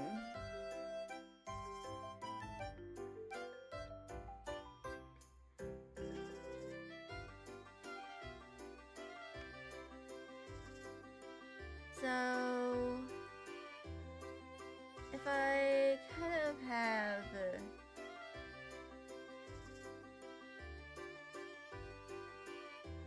this,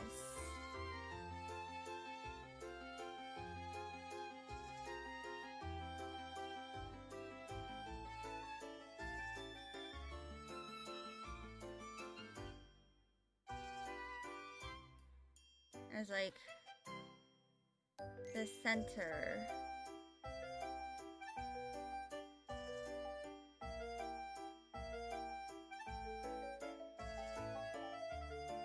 And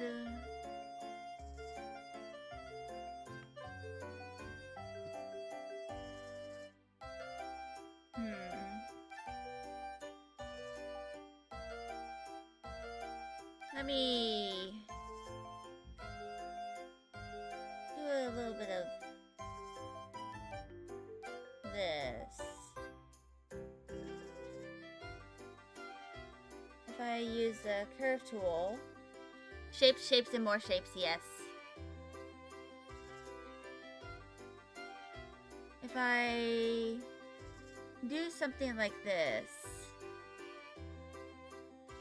and then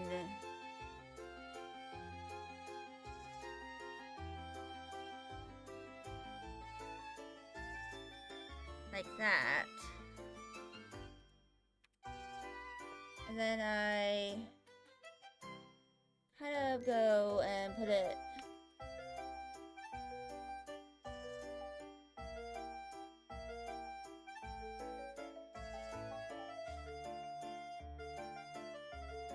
down here.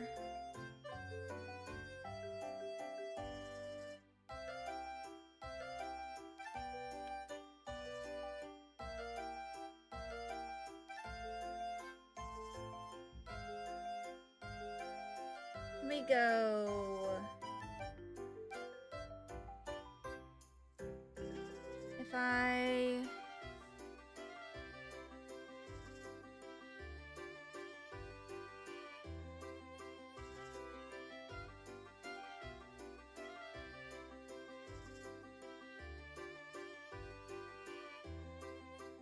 like this.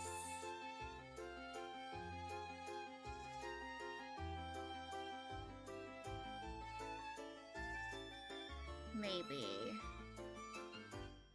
But nah. I think I'm going to try and keep this, like, somewhat symmetrical.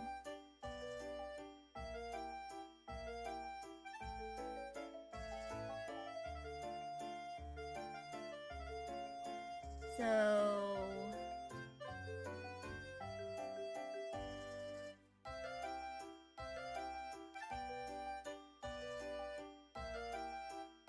like this. And then I...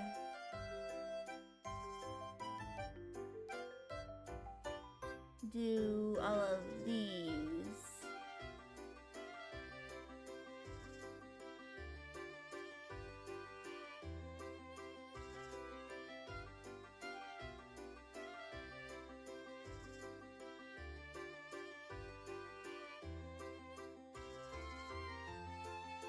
I think this looks pretty nice.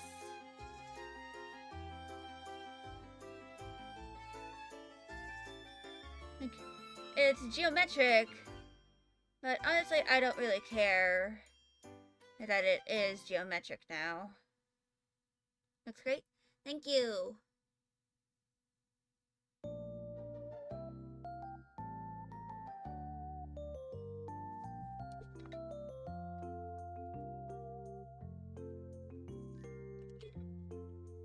But yeah.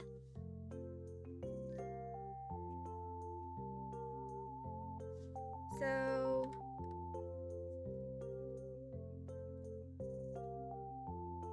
I'm going to save this.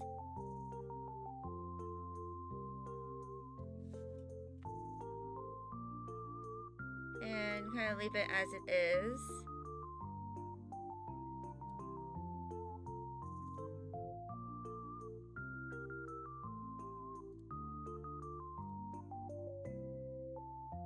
And I'm going to make a new reference sheet.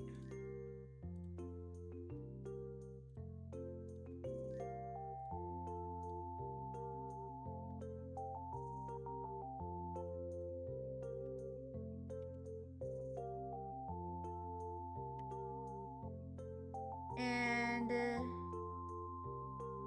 here is... it's going to be for probably like hydrangea.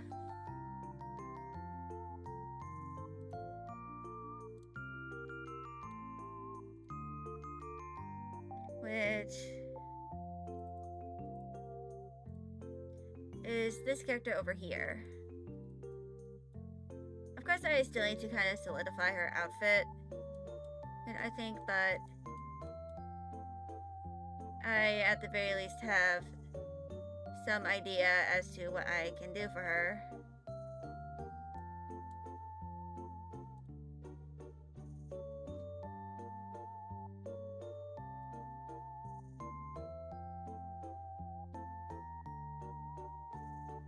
And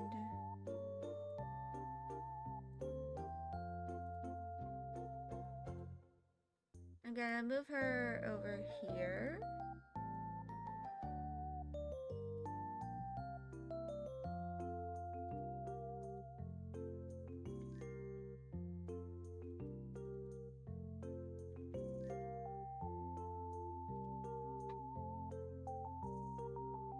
I'm moving these two things down there. And I'm gonna start messing a little bit with the body ratios. They all have elf ears. Yeah, but, well,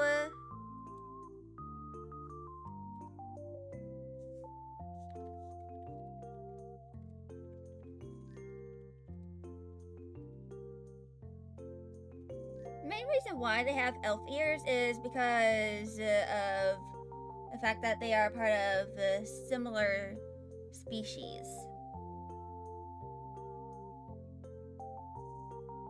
Which Patchouli and Dahlia are part of a species called hoopvolk. Also, which kind of basically just means the horned people. Actually, let me go get out my Libre Office document.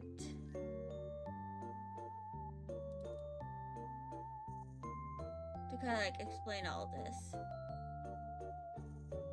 Let me just close that for a brief moment. So, to kind of explain, there is a bit of a difference between hydrangea and, Patchouli, because they are part of different sort of sister species, because they originate from like the same archipelago, the Rodina archipelago, but they live on different islands in the Rodina archipelago that have different, environments, so they kind of evolved differently over time. The hoopvolk, for example, most of the hoopvolken, they all have horns. They are essentially like spirits of certain concepts. Patchouli, for example, is the concept of bonds and relationships, regardless of what kind they are. And the Crystra are characters that have more crystallized. They have crystallized horns or antlers, depending on what kind of Crystra they are. And they also reproduce asexually. These characters, they don't exactly have the same traits. They have a bunch of similar traits.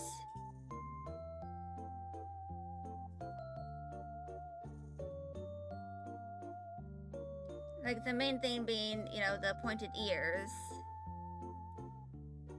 Of course, some, like hydrangea, purposefully hide those traits of theirs.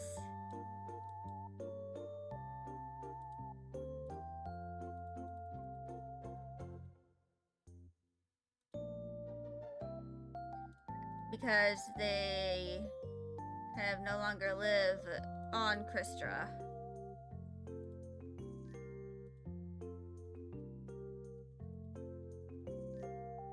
In fact,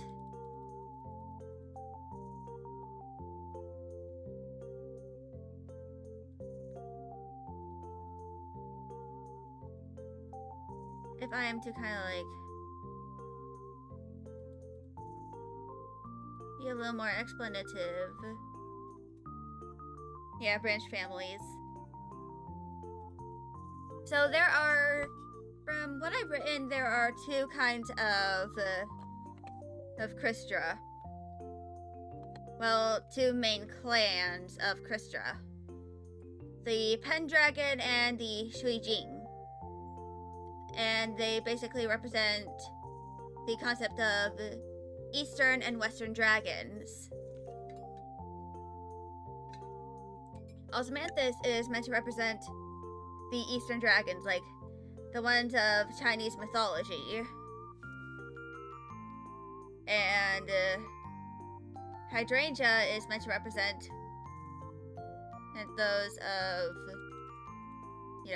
Western mythology, like European specifically.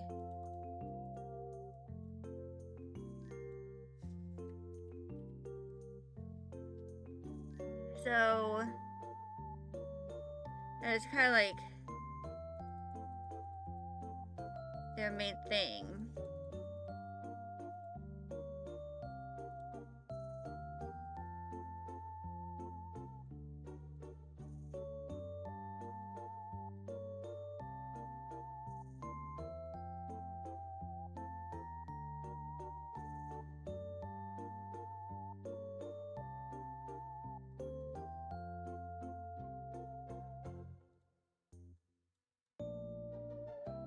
And because of that, they,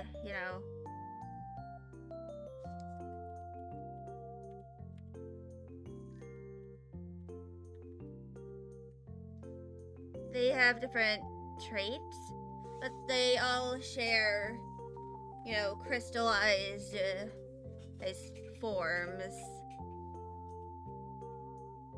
Like certain aspects of their appearance are crystallized or kind of like appear crystalline.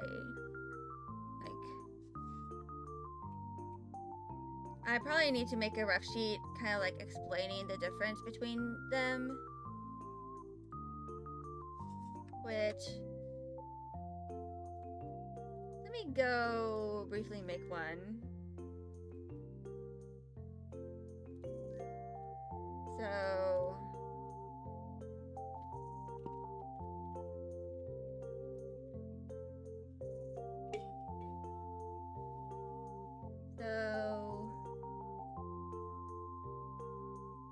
Hoopfolk.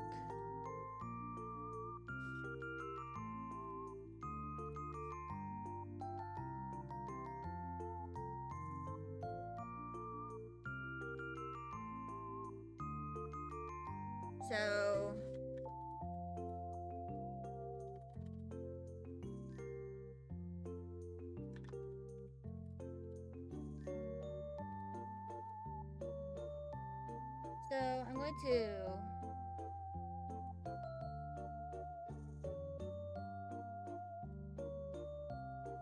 do a little bit of typing.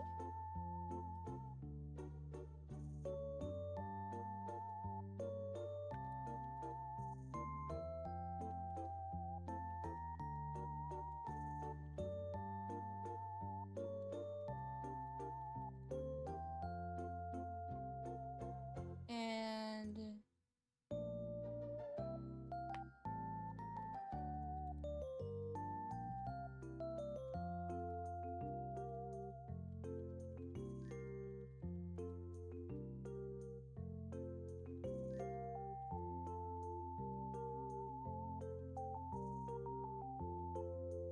I believe Jaime is the correct spelling. Oh. It's Hime.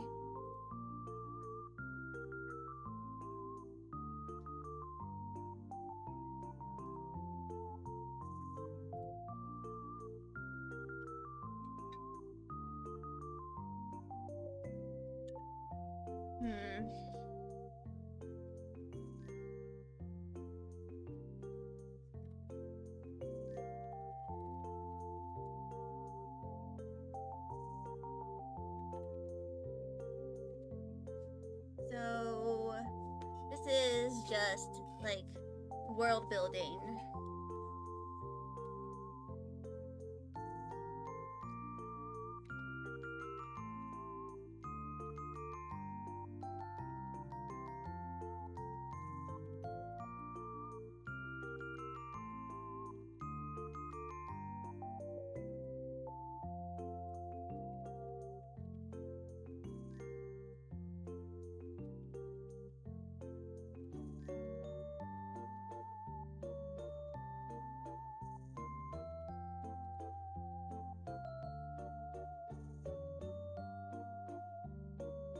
And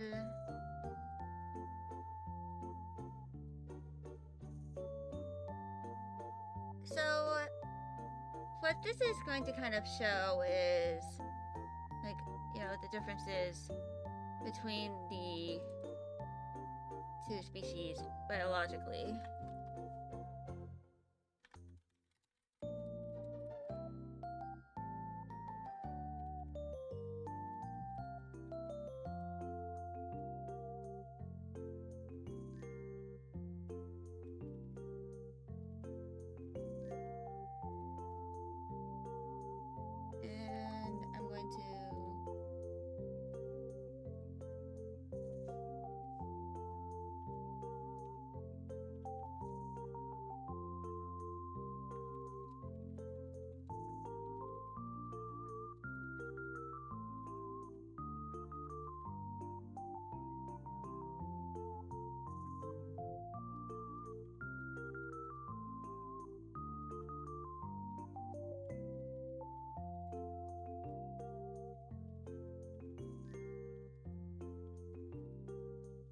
And yes, it is canon that Kristras are reproduced asexually.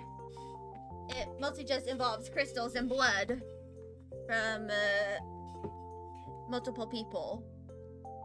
Usually around 2.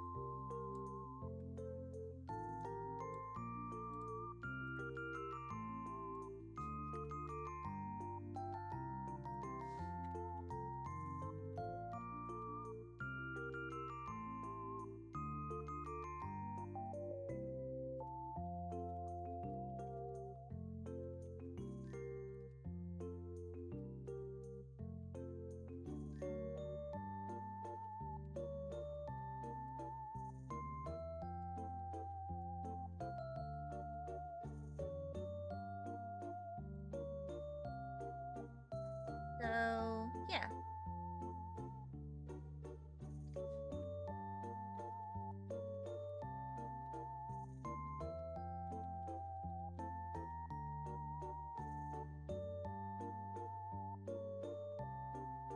So, I'll eventually populate this with a few drawings of the various differences between Hoop Folks and Kristras. Or like Hoop Vulcan and Kristras.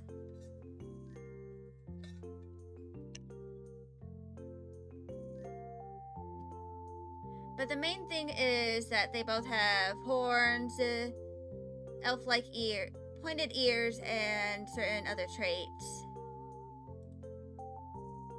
Like, for example, Kristra, as opposed to, you know, most hoop folk, they have tails and wings that can usually be hidden.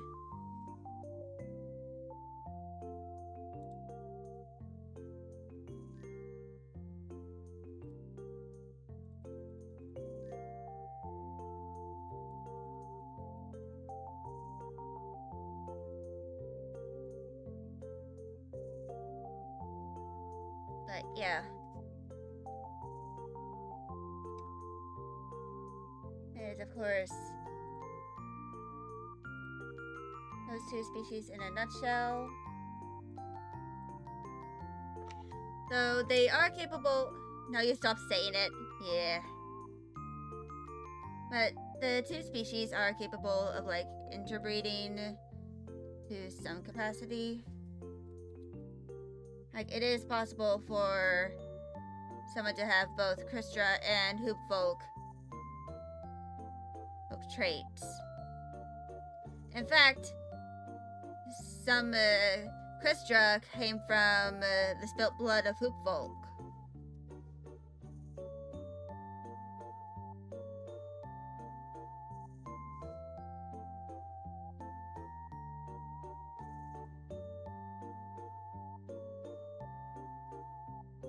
But yeah.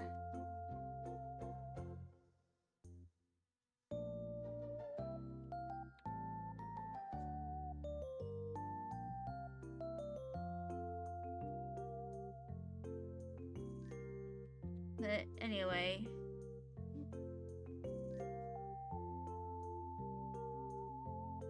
So, I'd like to mention that Hydrangea here, she has scars on her, the sides of her mouth because of something that happened prior to the beginning of the story.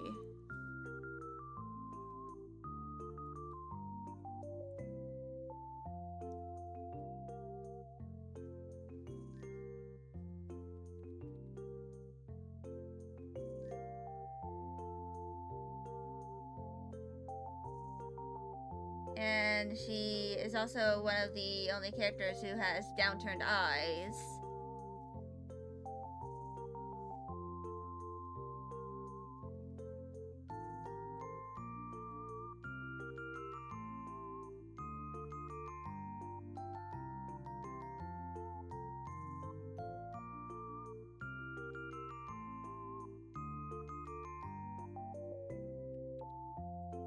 Like, canonically, her eyes are Like one of the few that are a little more unique looking.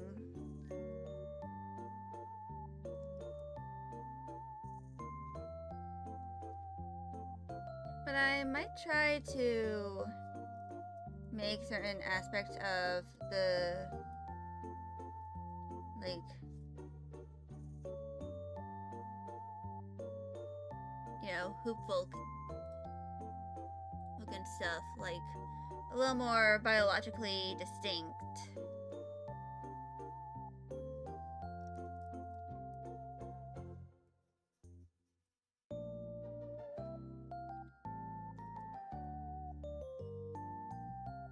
Like, give them certain traits that are kind of different from each other.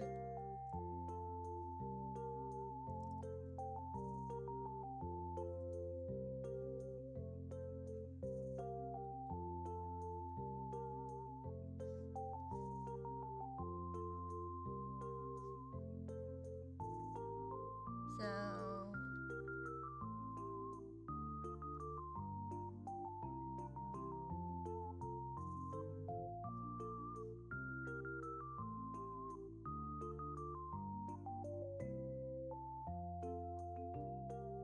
her eyes are like totally downturned.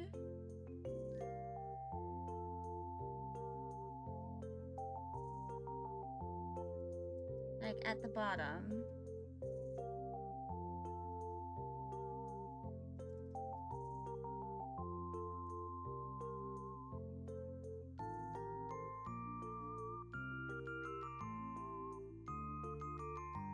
But yeah.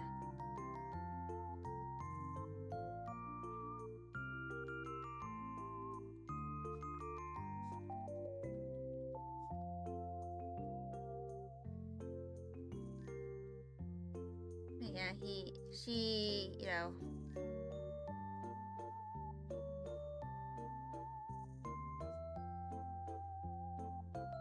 has visible scars.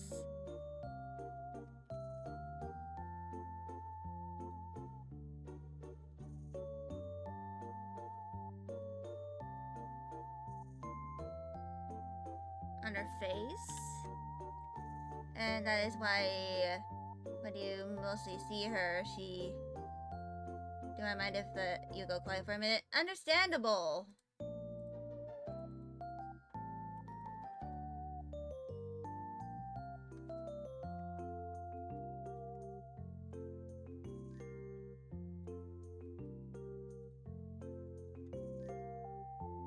It's understandable if you need to go quiet during the stream for a bit.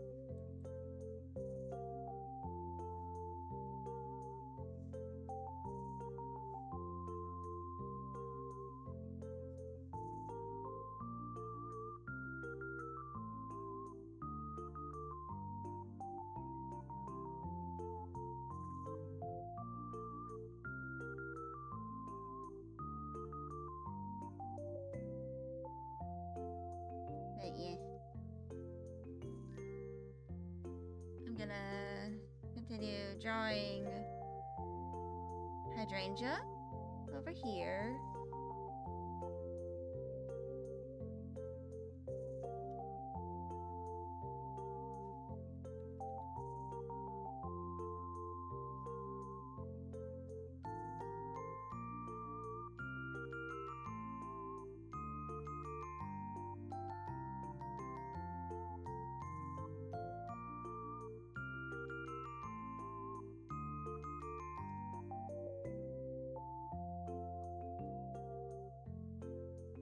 But yeah.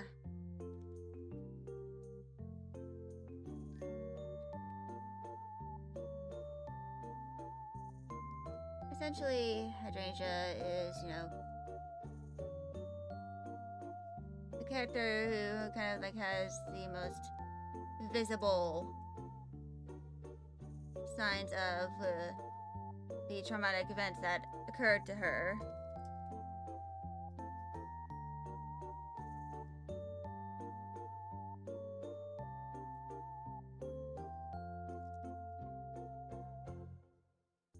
Meanwhile, for Patchouli, she has most of her trauma is invisible. Because it was pretty much all psychological.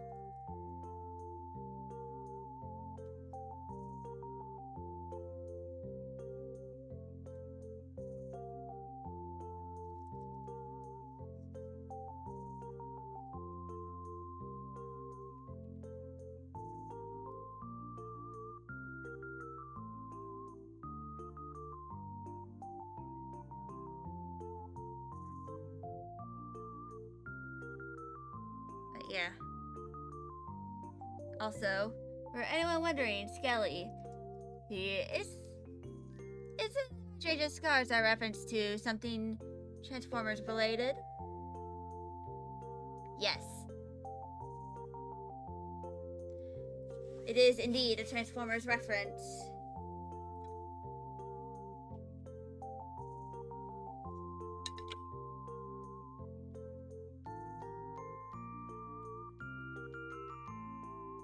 Oh, hey there, Boo!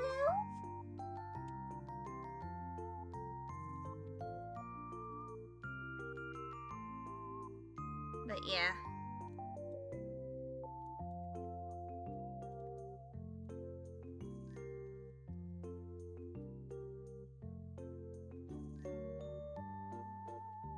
Also, Hydrangea is currently the only character who has scars that are relatively symmetrical to her face.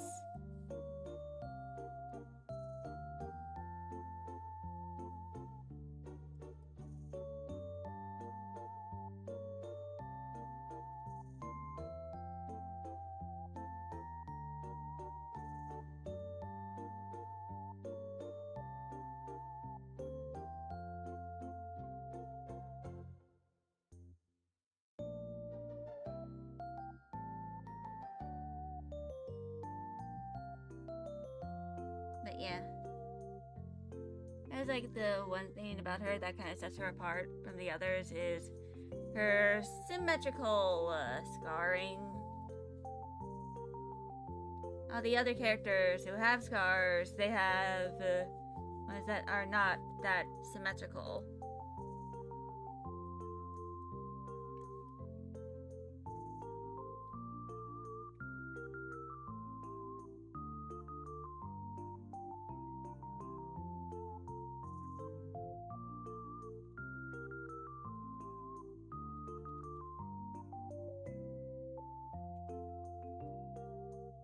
But yeah.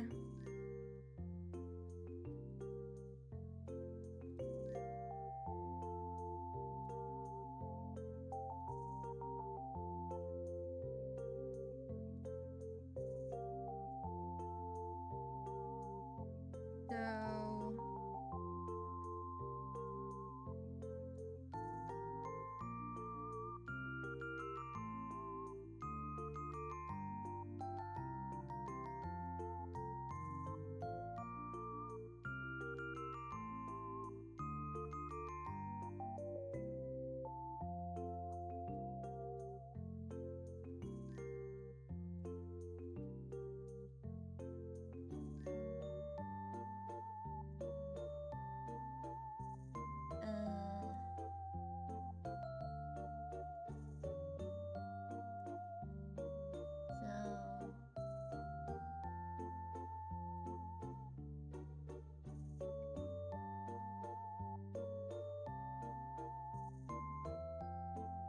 there we go. Change color name.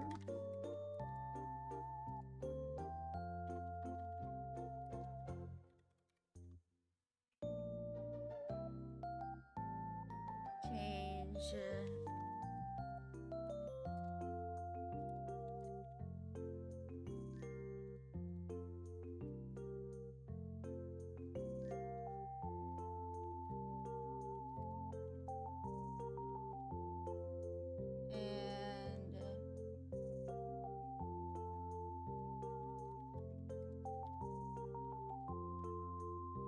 and then of course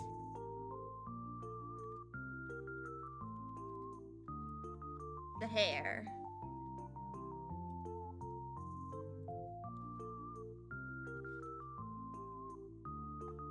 going to kind of try and work on these, like, individually.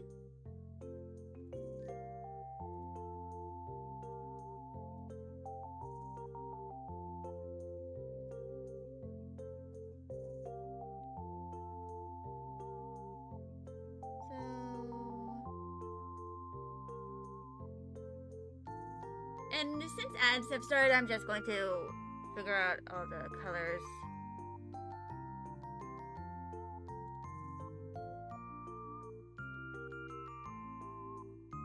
So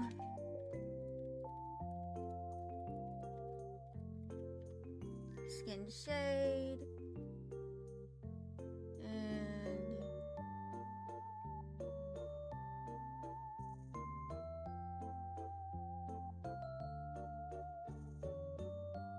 then change color name.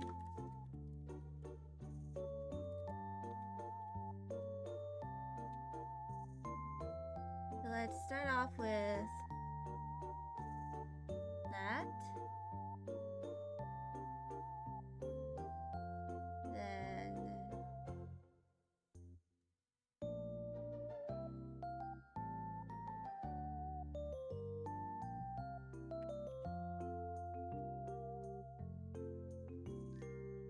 sort of like that.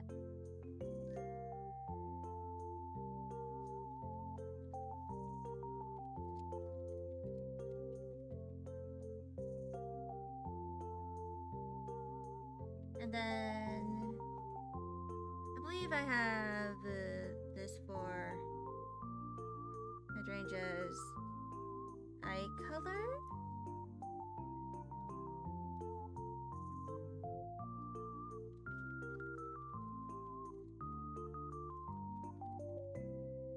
And then, of course, we have the sclera, which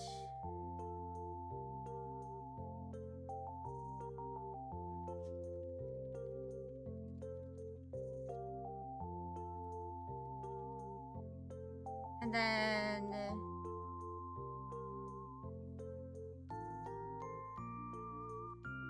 either this or I think I'll go with the pink. Yeah.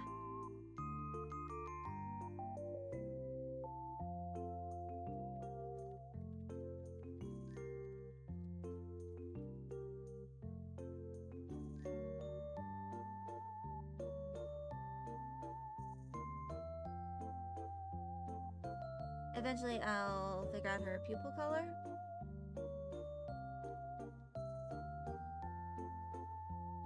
But I have figured out the rest of her colors.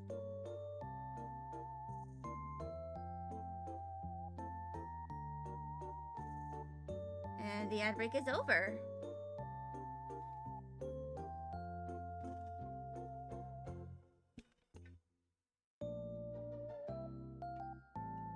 Of course, I might go change some of this.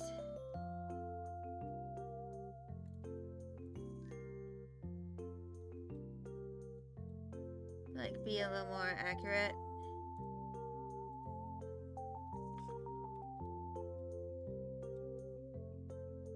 But now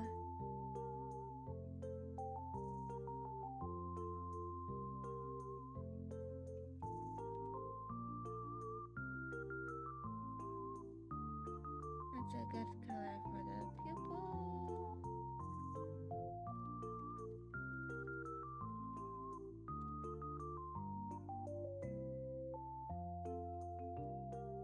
But yeah, that is still have hydrangea. At least sort of figured out.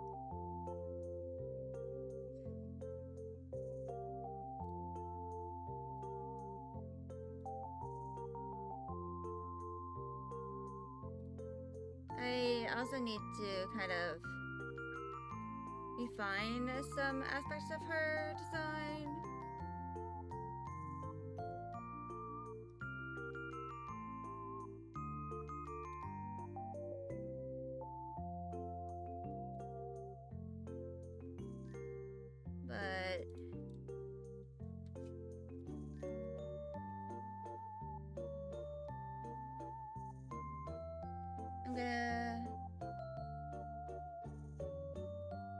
this over here.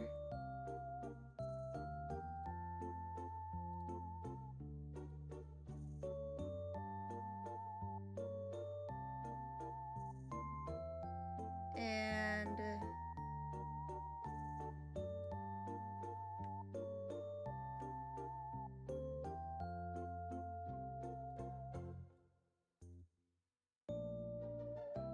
certain things, of course, are going to be erased. Like this stuff over here.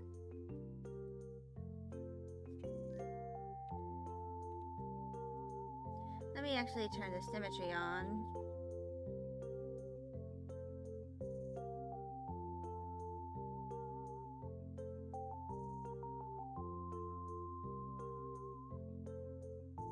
For this.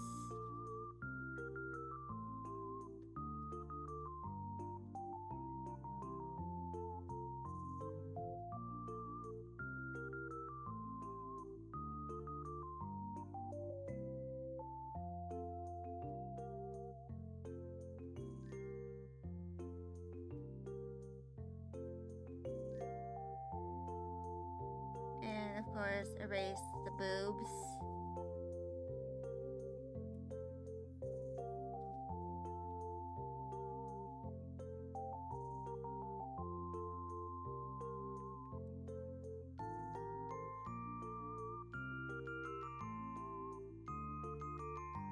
And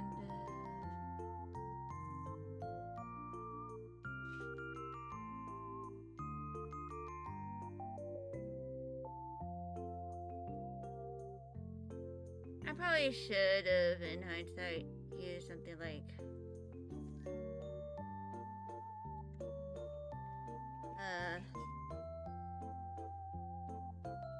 kind of a reference.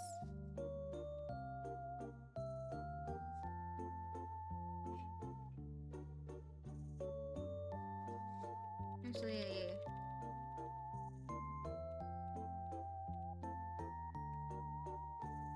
so let's flip that horizontally.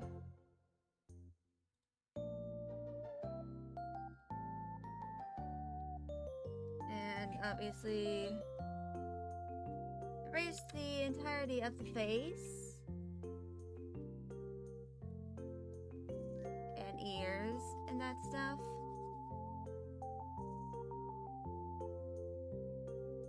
Yeah, we are seeing the back of Patchouli. At the very least, I'm gonna try and make one.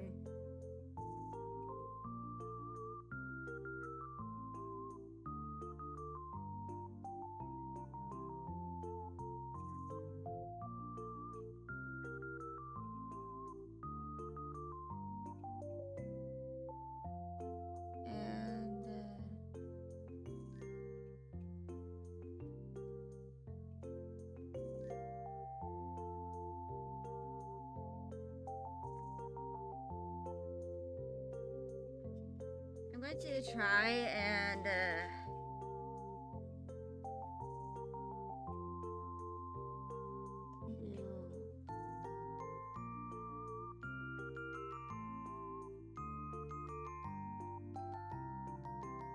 of course the boobs are also gonna go since they won't really be all that visible in the back. But right now I'm just erasing all the stuff.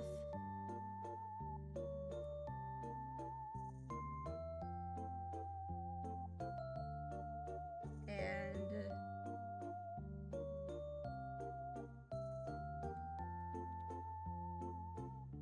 I'm gonna do a little bit of light sketching.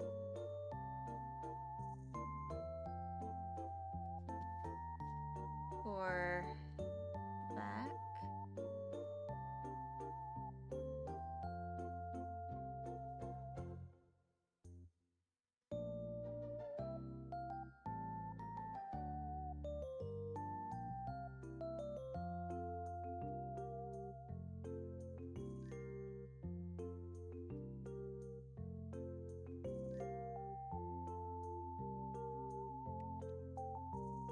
sure some of this is gonna remain the same.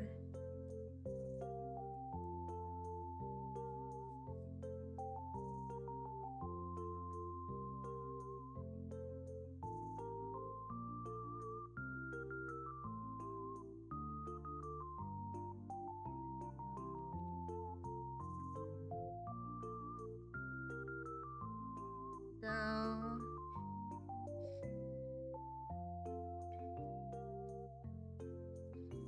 do I have a hand asset?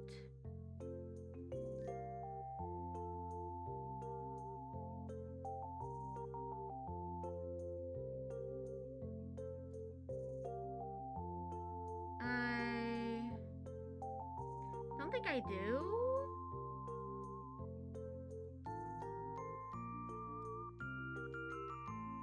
So I'm going to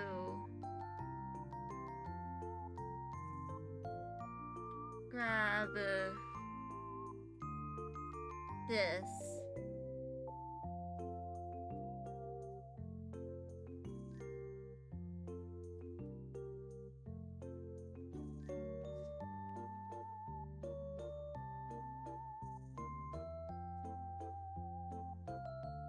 And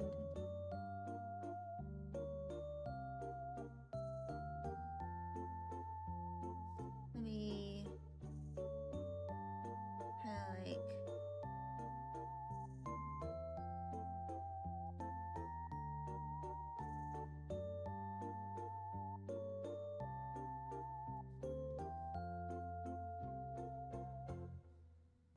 and then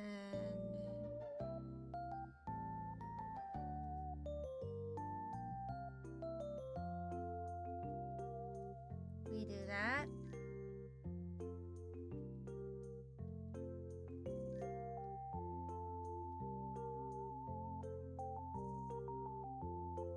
I'm going to make the pose symmetrical. Then I'm going to turn this to behind. Hold on.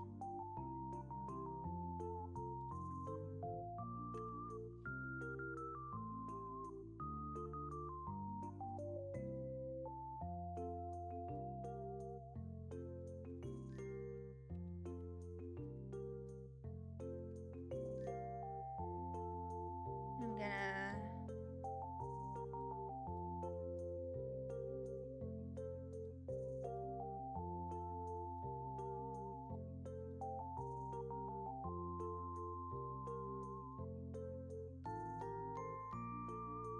change some of this.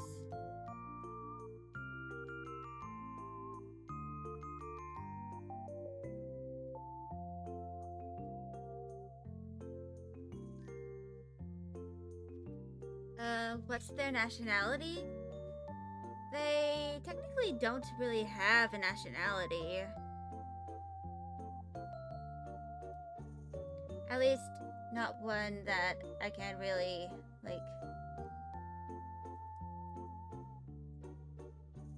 confirm.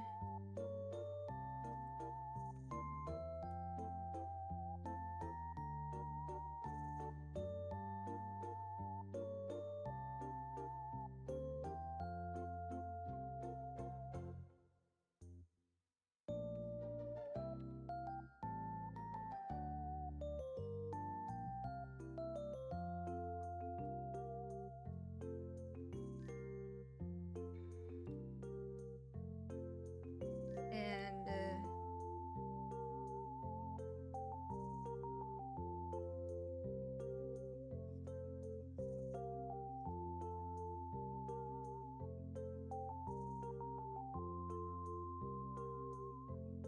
yeah.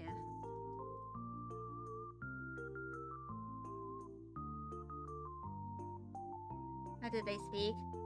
I kind of, headcanon, Patchouli and some of the other characters. They kind of speak like in a Nordic language. So, like, probably like the closest thing you can get is like one of the Scandinavian countries.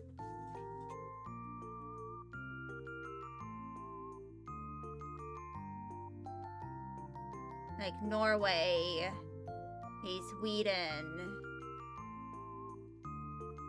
and essentially like any nationality that speaks a Germanic language other than British.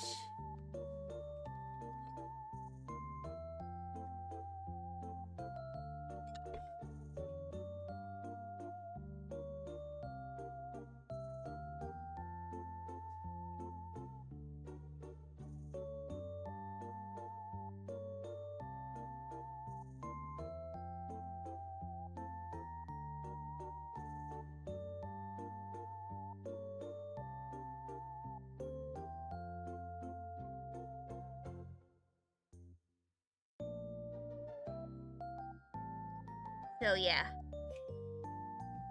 If you were to like assign any, like, if you were to try and make this somewhat accurate to where, you know, the game is kind of located,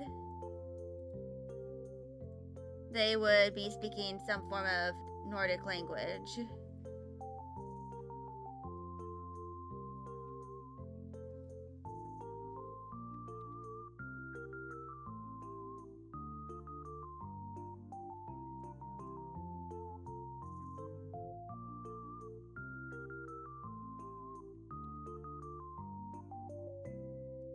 It doesn't have to explicitly be like Norwegian or Swedish or anything along those lines. It just has to be like somewhat Nordic. Yeah, like a Viking. Or as you said, Viking.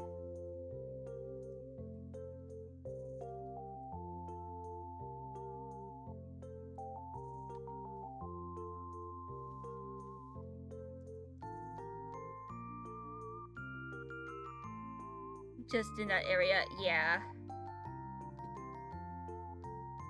If I were able to, like, go to a Scandinavian country so that I could do some research for my story, I would. But I can't really. Typing is hard with one hand. Yeah.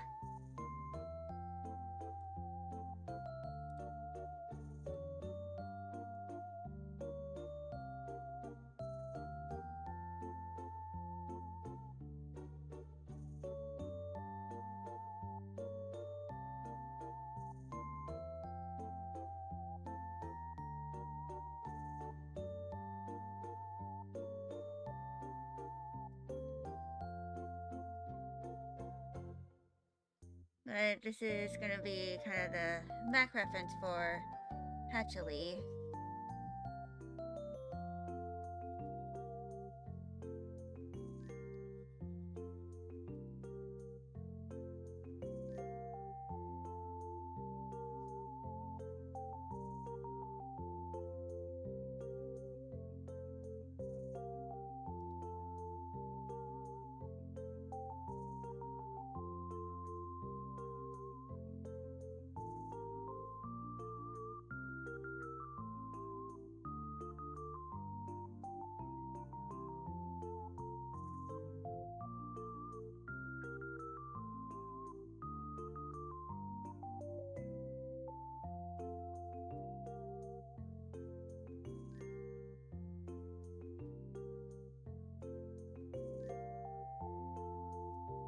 But yeah.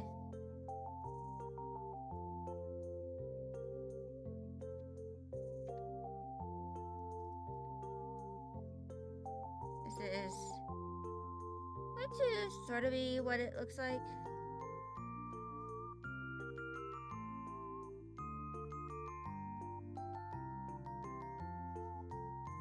From the back.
Once I erase this, this will be the back reference.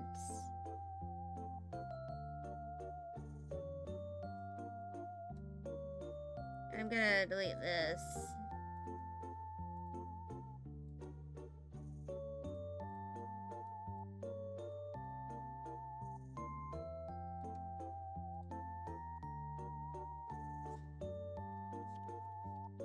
And new layer.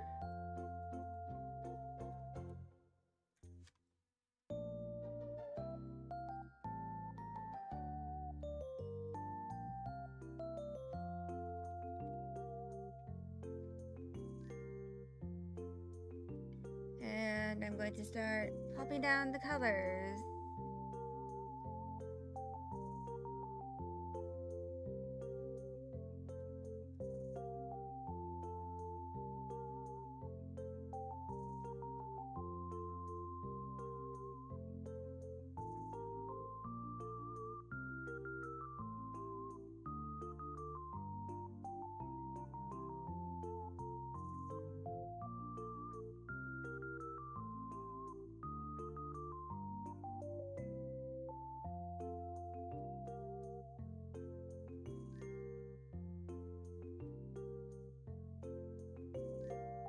And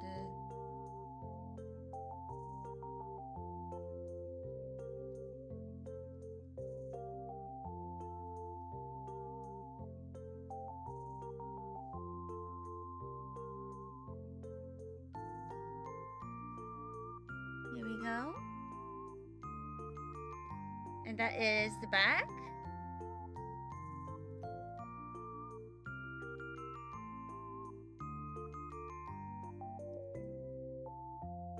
Let me just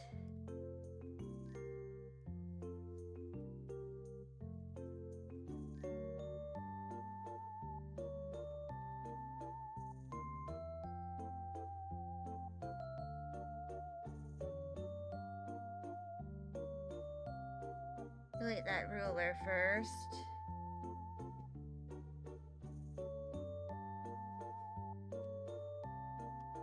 Do not enter shift.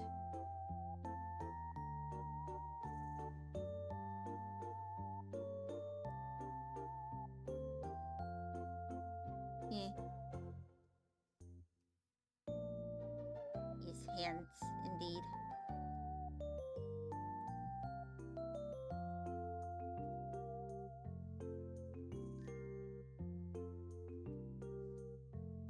Hands can be very hard to draw and use.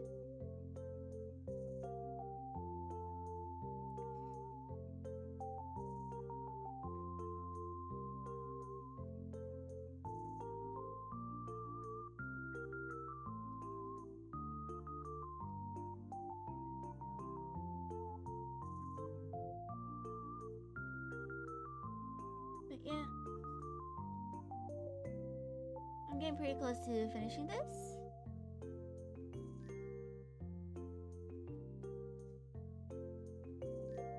And once I do finish it, I'm probably going to take a break before I try and do more of stuff.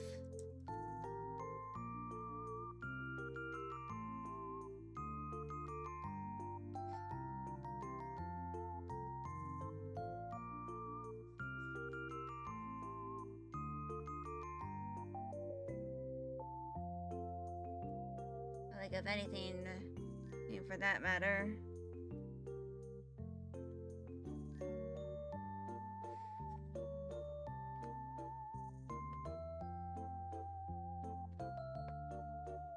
That is done.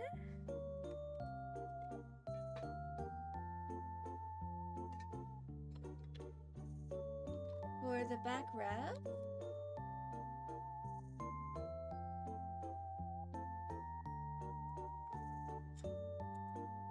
so I'm going to do another intermission,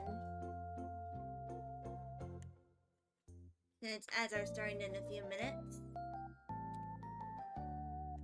I'm gonna use this time to, like, walk around and stuff. Because, I worked on this for quite a while, and I am, my brain feels a little fried. Let's just be honest. So, I'm gonna return in a few minutes.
Alright. My stylus fell on accident. But anyway. Now with this over,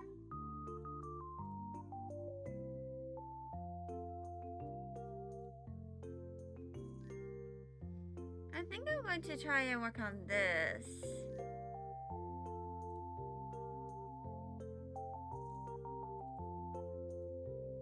On my book jacket shenanigans.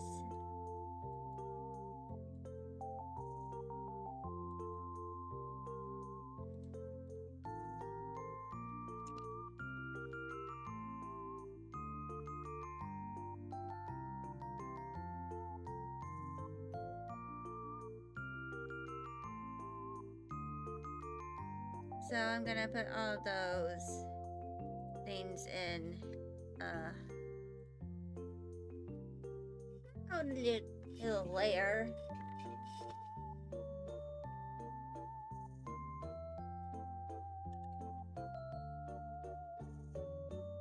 But yeah.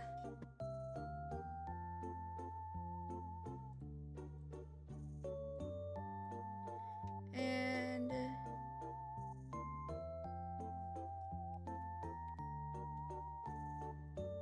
I'm gonna make this smaller.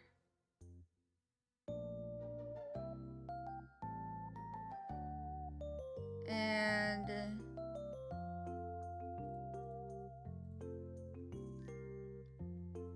I'm now going to work on the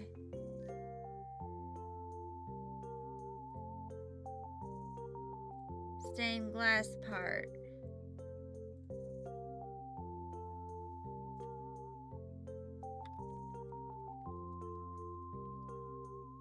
And this is going to involve me using line tool from the center all the way to here.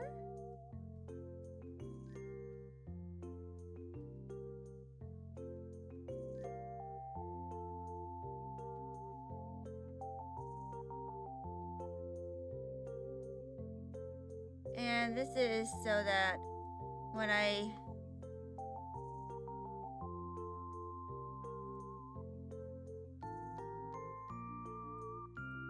it fucking gave me the sticky key thing.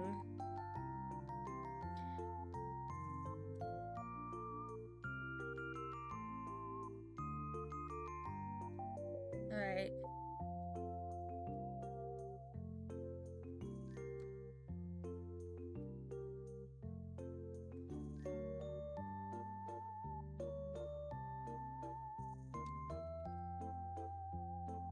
Then you go down here.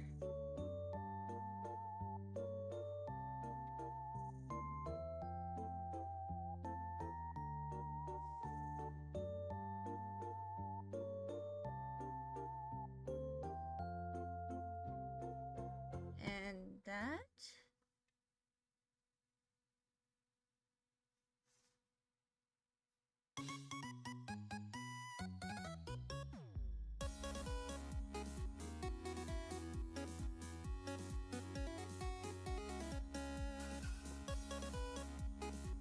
This is going to be a guide for the letting.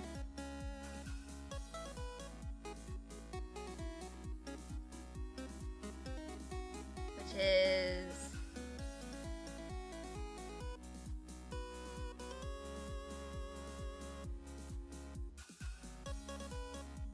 going to be like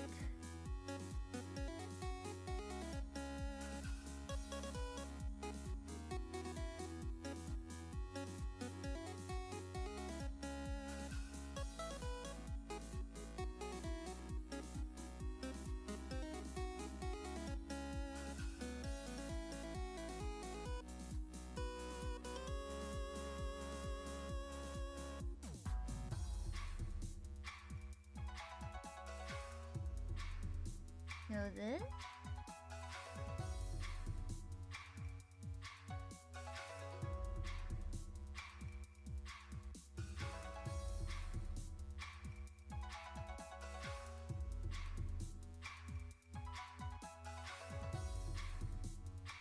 And this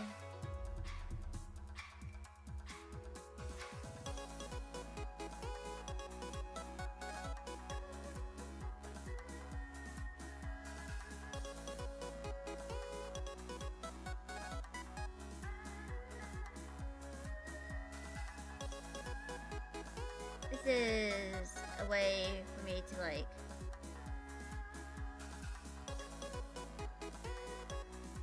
make sure everything looks, you know, good and vaguely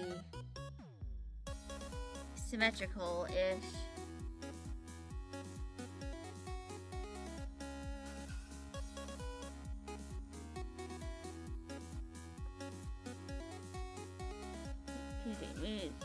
Alright, go do that.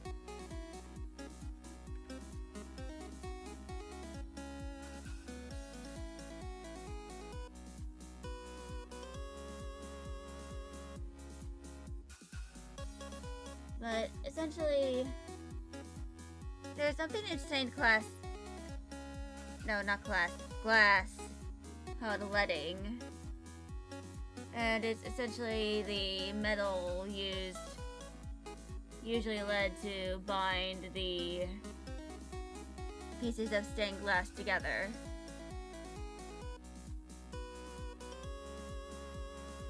Some people decorate it with some kind of patina.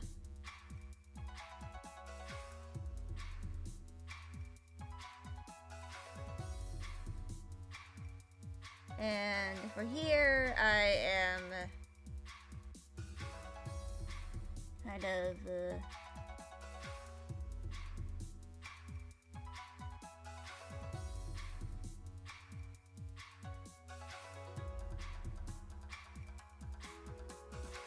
making everything look good.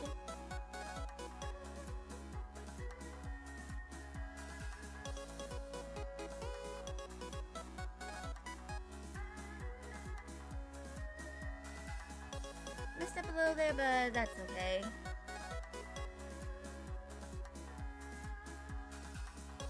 But yeah.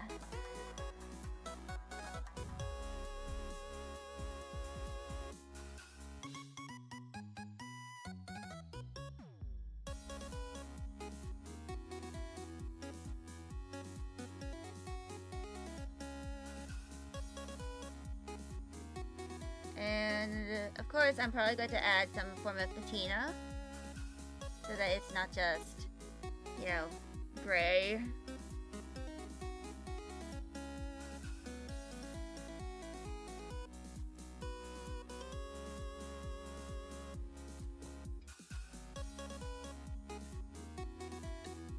But yeah, this is going to be kind of like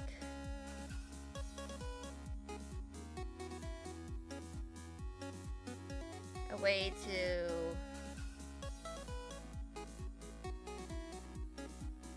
kind of figure out how to do certain things.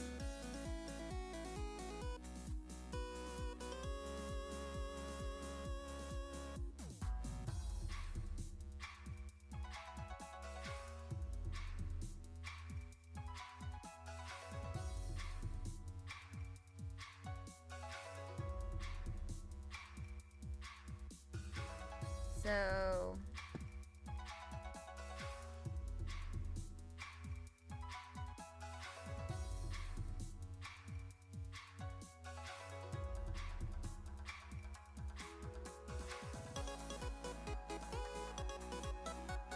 this is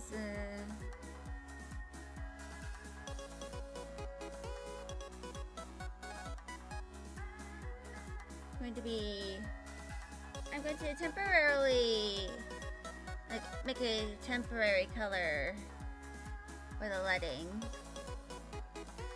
which is going to be kind of this color.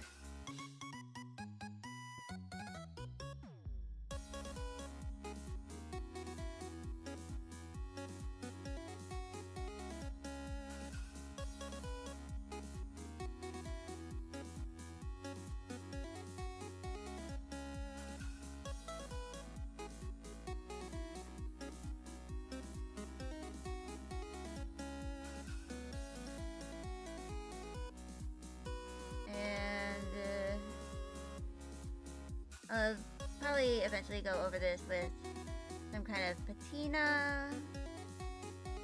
I'll have to research what colors are used for like a patina. Then I can have it be somewhat accurate.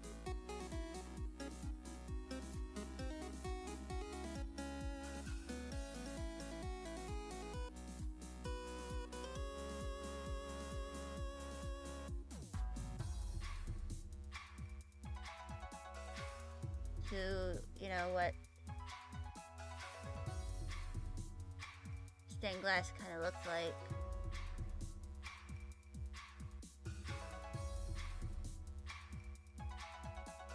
I'm going counterclockwise to correct some of this color.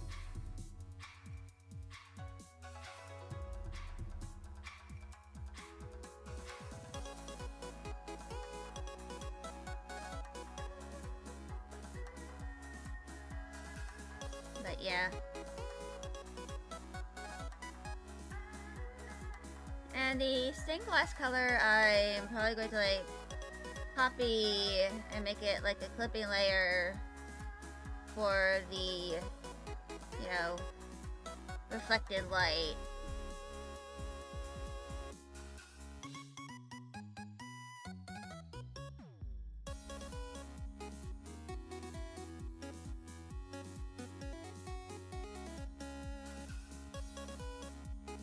Because I feel like it would add quite a bit of detail. And I feel like if I ever get to that point, I'm probably going to like make a poster of this. Like specifically, like, you know, without all the, you know, like all this stuff that is needed to make it technically a cover for a book.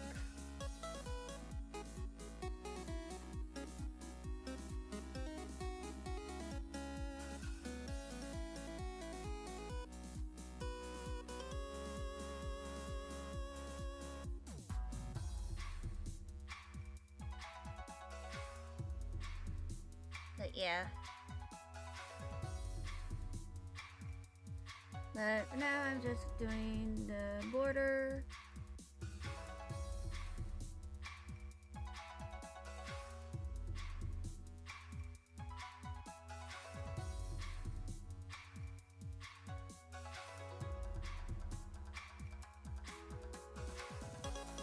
And yeah. I'll probably make like a few, like, gradient map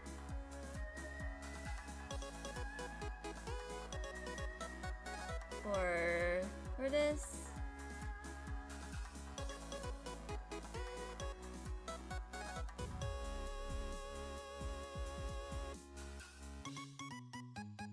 But yeah.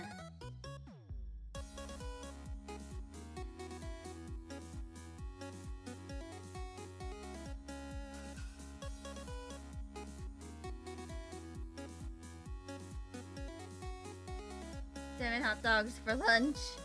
That's a lot of hot dogs.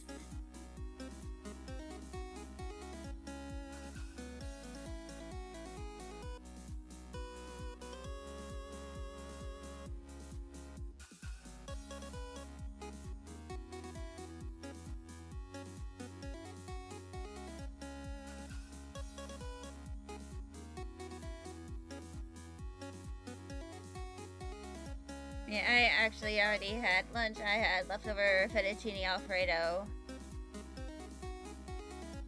Like an Italian fast food place.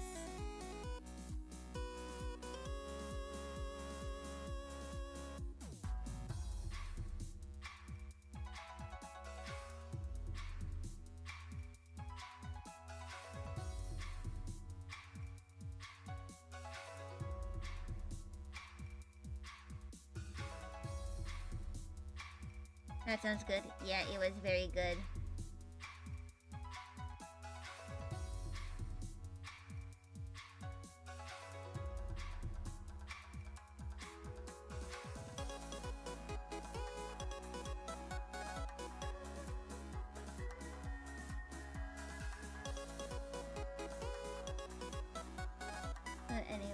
I'm almost done with the outside part of the color here.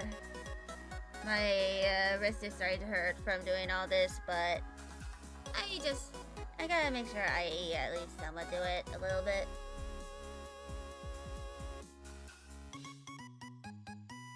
Oops.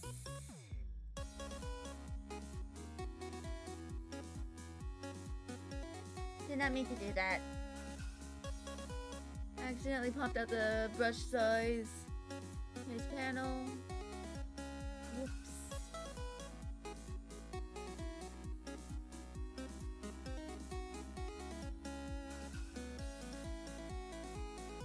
Yeah, it was like, I only ate like half of it, but that's because I literally ate just like 8 breadsticks because of the sheer hunger I was experiencing.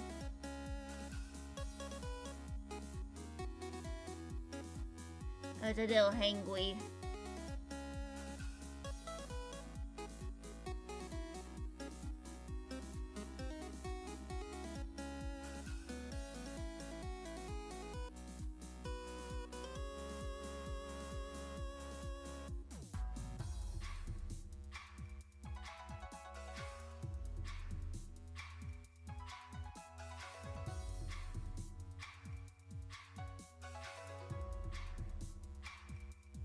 And there we go.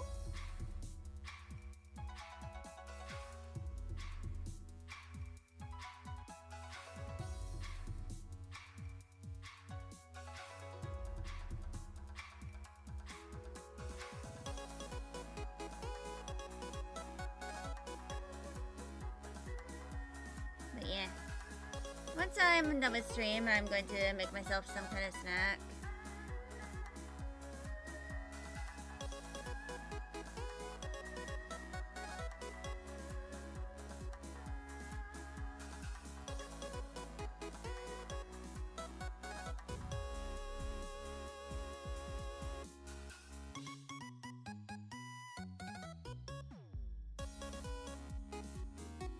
But yeah.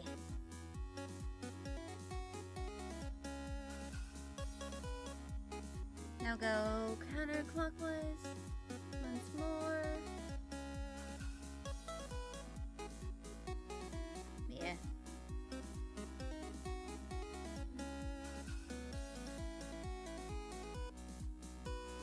Honestly, I don't think I'm ever going to do something like this, like as a commission. Like, you know, making book covers and all that. Because if I do, I'm gonna have to price that around like $300 something. Simply because of my own sanity. Because I don't think I could ever do something fully like this ever again. Or like, if someone wants to pay me to do that, they gotta pay me big money. Because a lot of like, you know,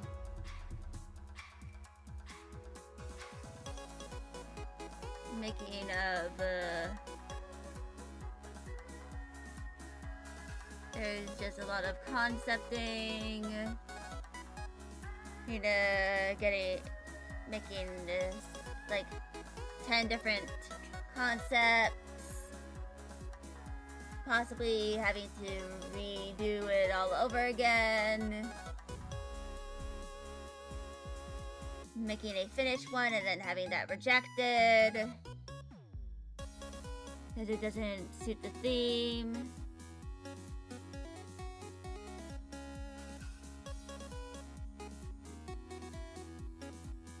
It's just kind of a pain. So if I am to ever like do anything like this ever again, I am going to have to be paid like at least $500.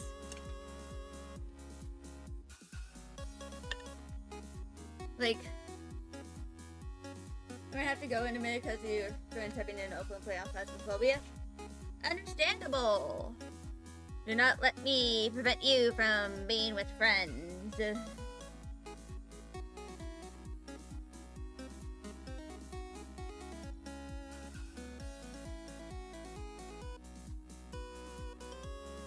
yeah.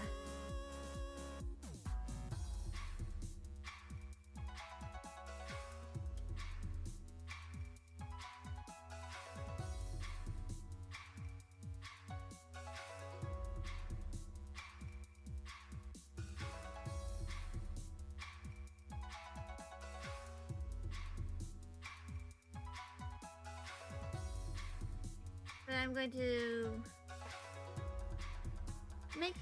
start this off as, gray.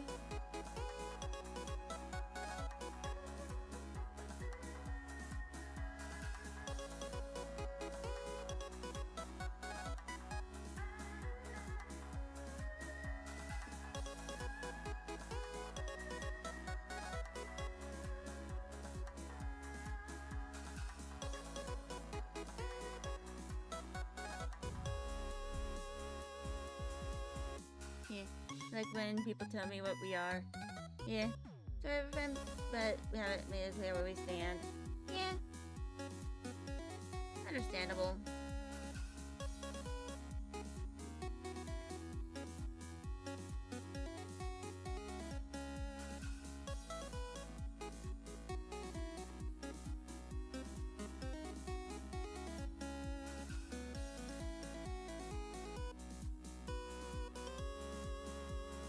But yeah. So this isn't going to be like the full thing. Like if I like it might be something like this.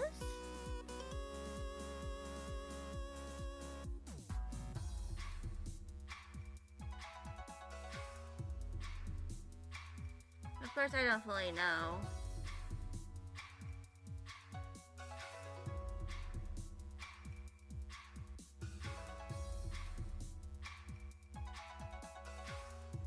But yeah.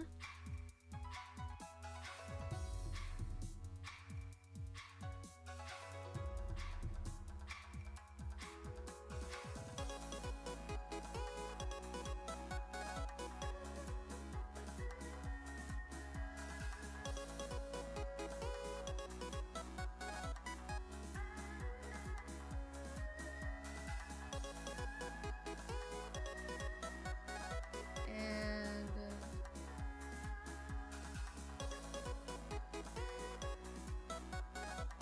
there we go.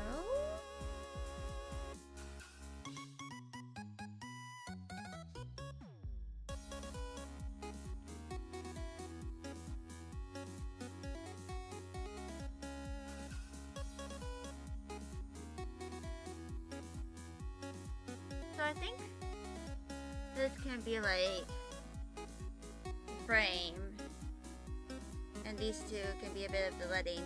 How's my day looking? It's looking I don't really have much to do.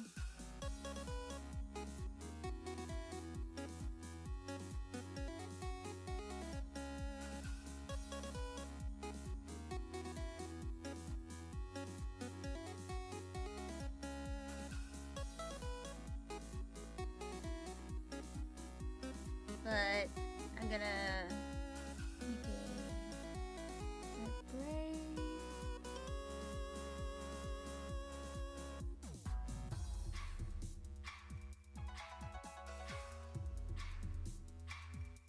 Yeah, I'm not super duper busy. At least from what I know. For today. It's not like I have like super duper important events happening.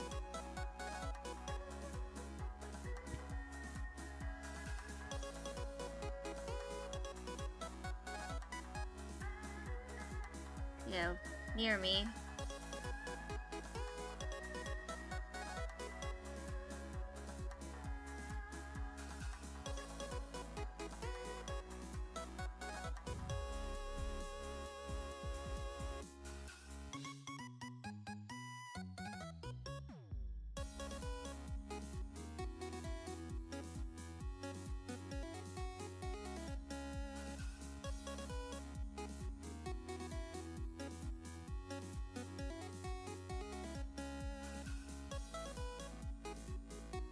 I think this is looking good.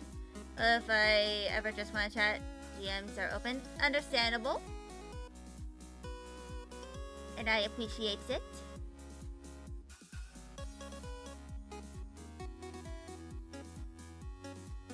So...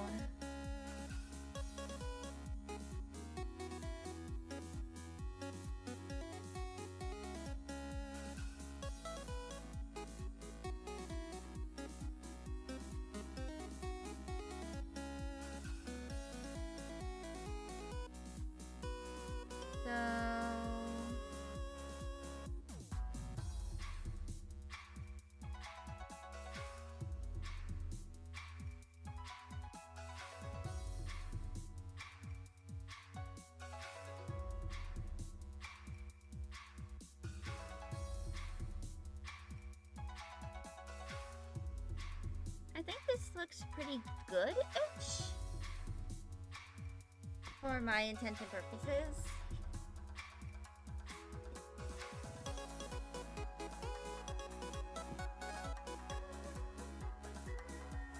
I need to find my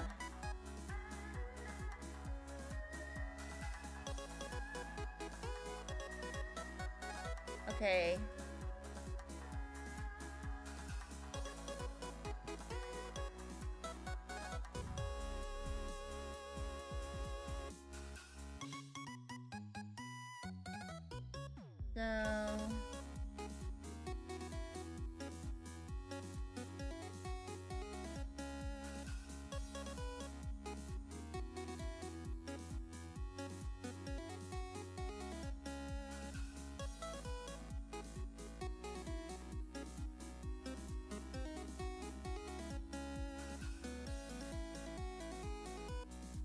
So let me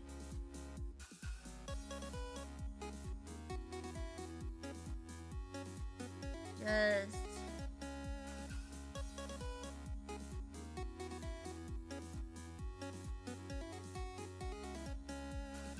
decrease that width of the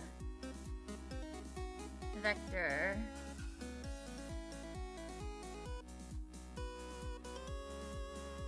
Might a little bit. I'm gonna thicken it now by that.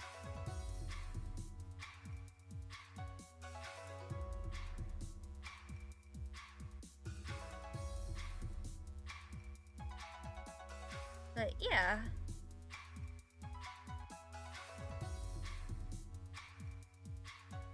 So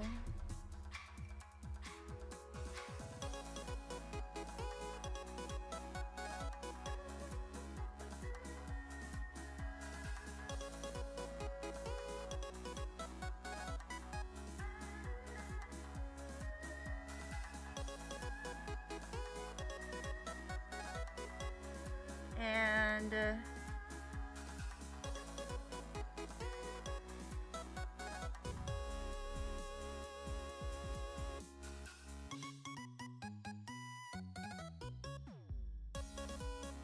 I probably should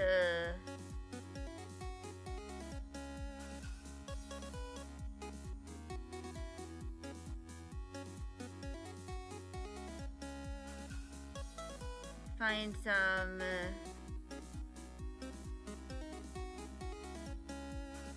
more assets for my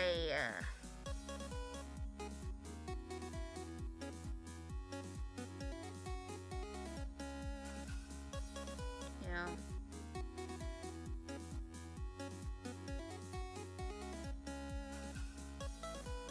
this here because I have a whole lot of textures.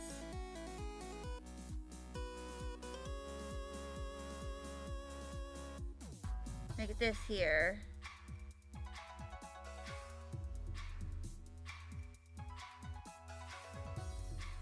I can probably like clip it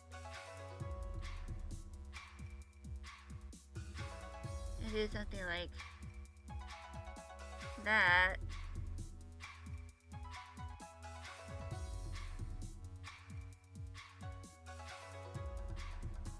And this can like kind of change the way it, looks.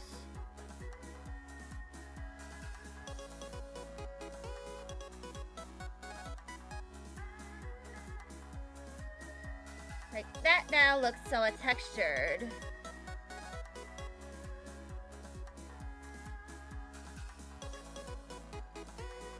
In comparison to some of the other things.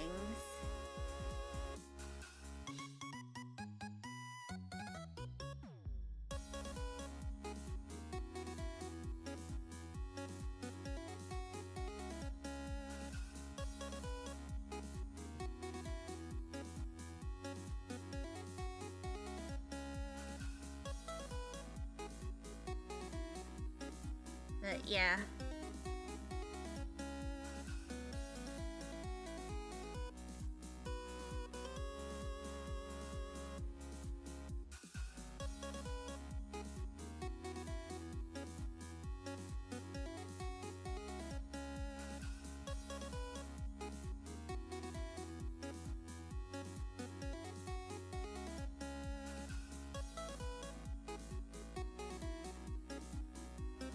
Actually, hold on.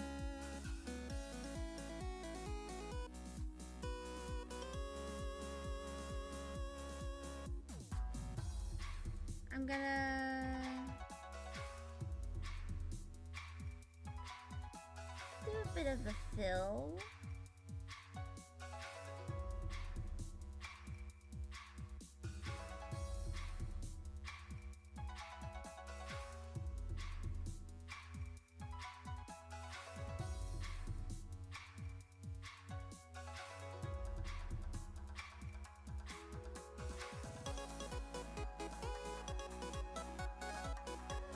Okay, that is good.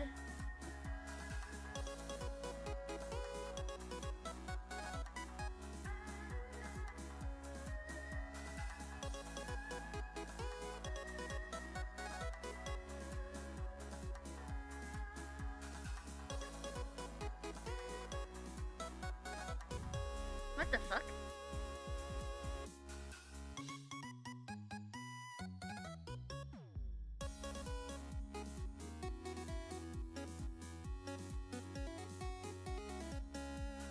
How did that happen?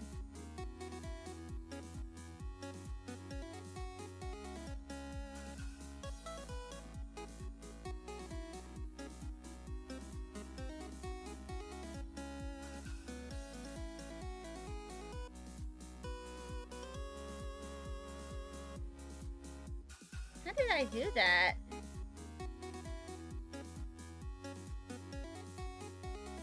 Oh.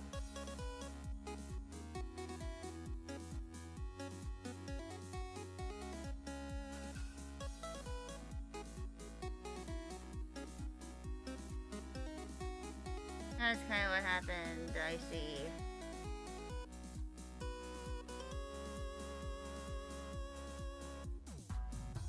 But I'm going to keep the lighting like this. For now.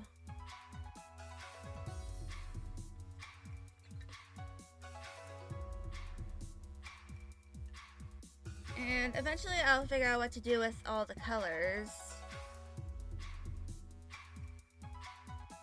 I'm also going to add that lighting color to here.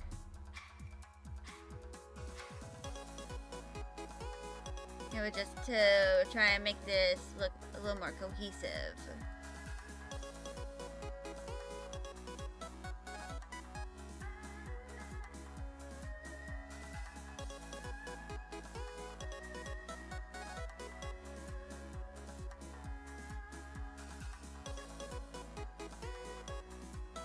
But I think I can delete this.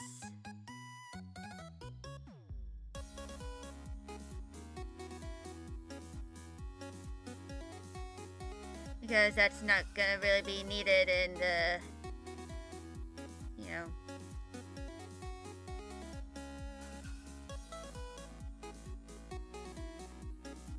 thingy. But before I do anything,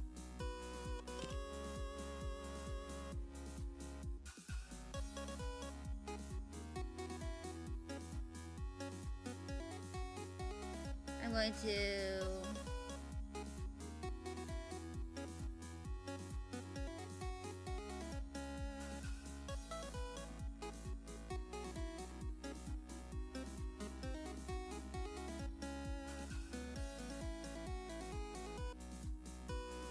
make this.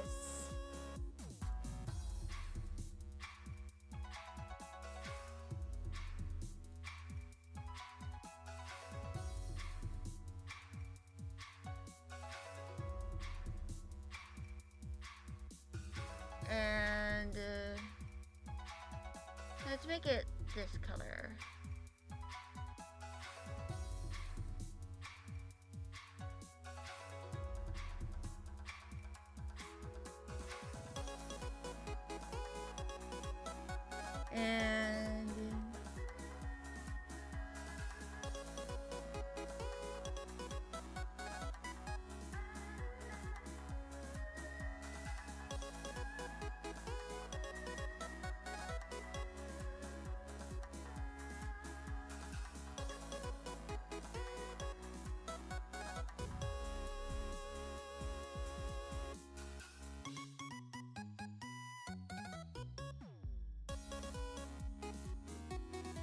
And there we go. Let's place this down into the text.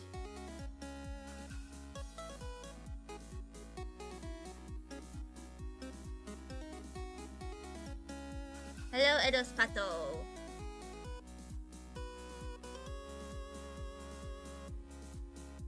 But anyway, we've made some good progress today.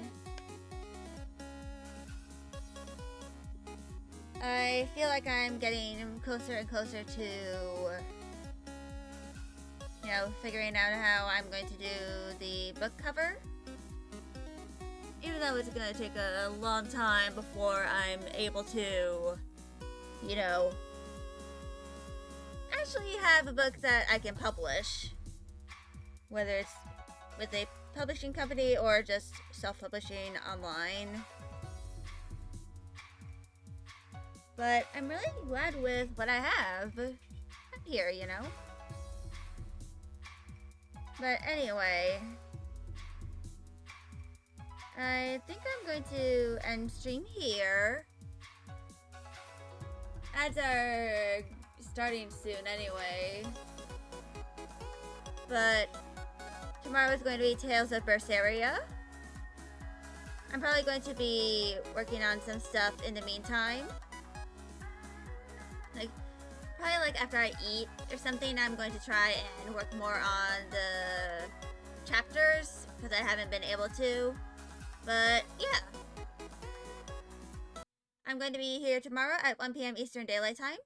And I'll be seeing y'all tomorrow. Bye, y'all!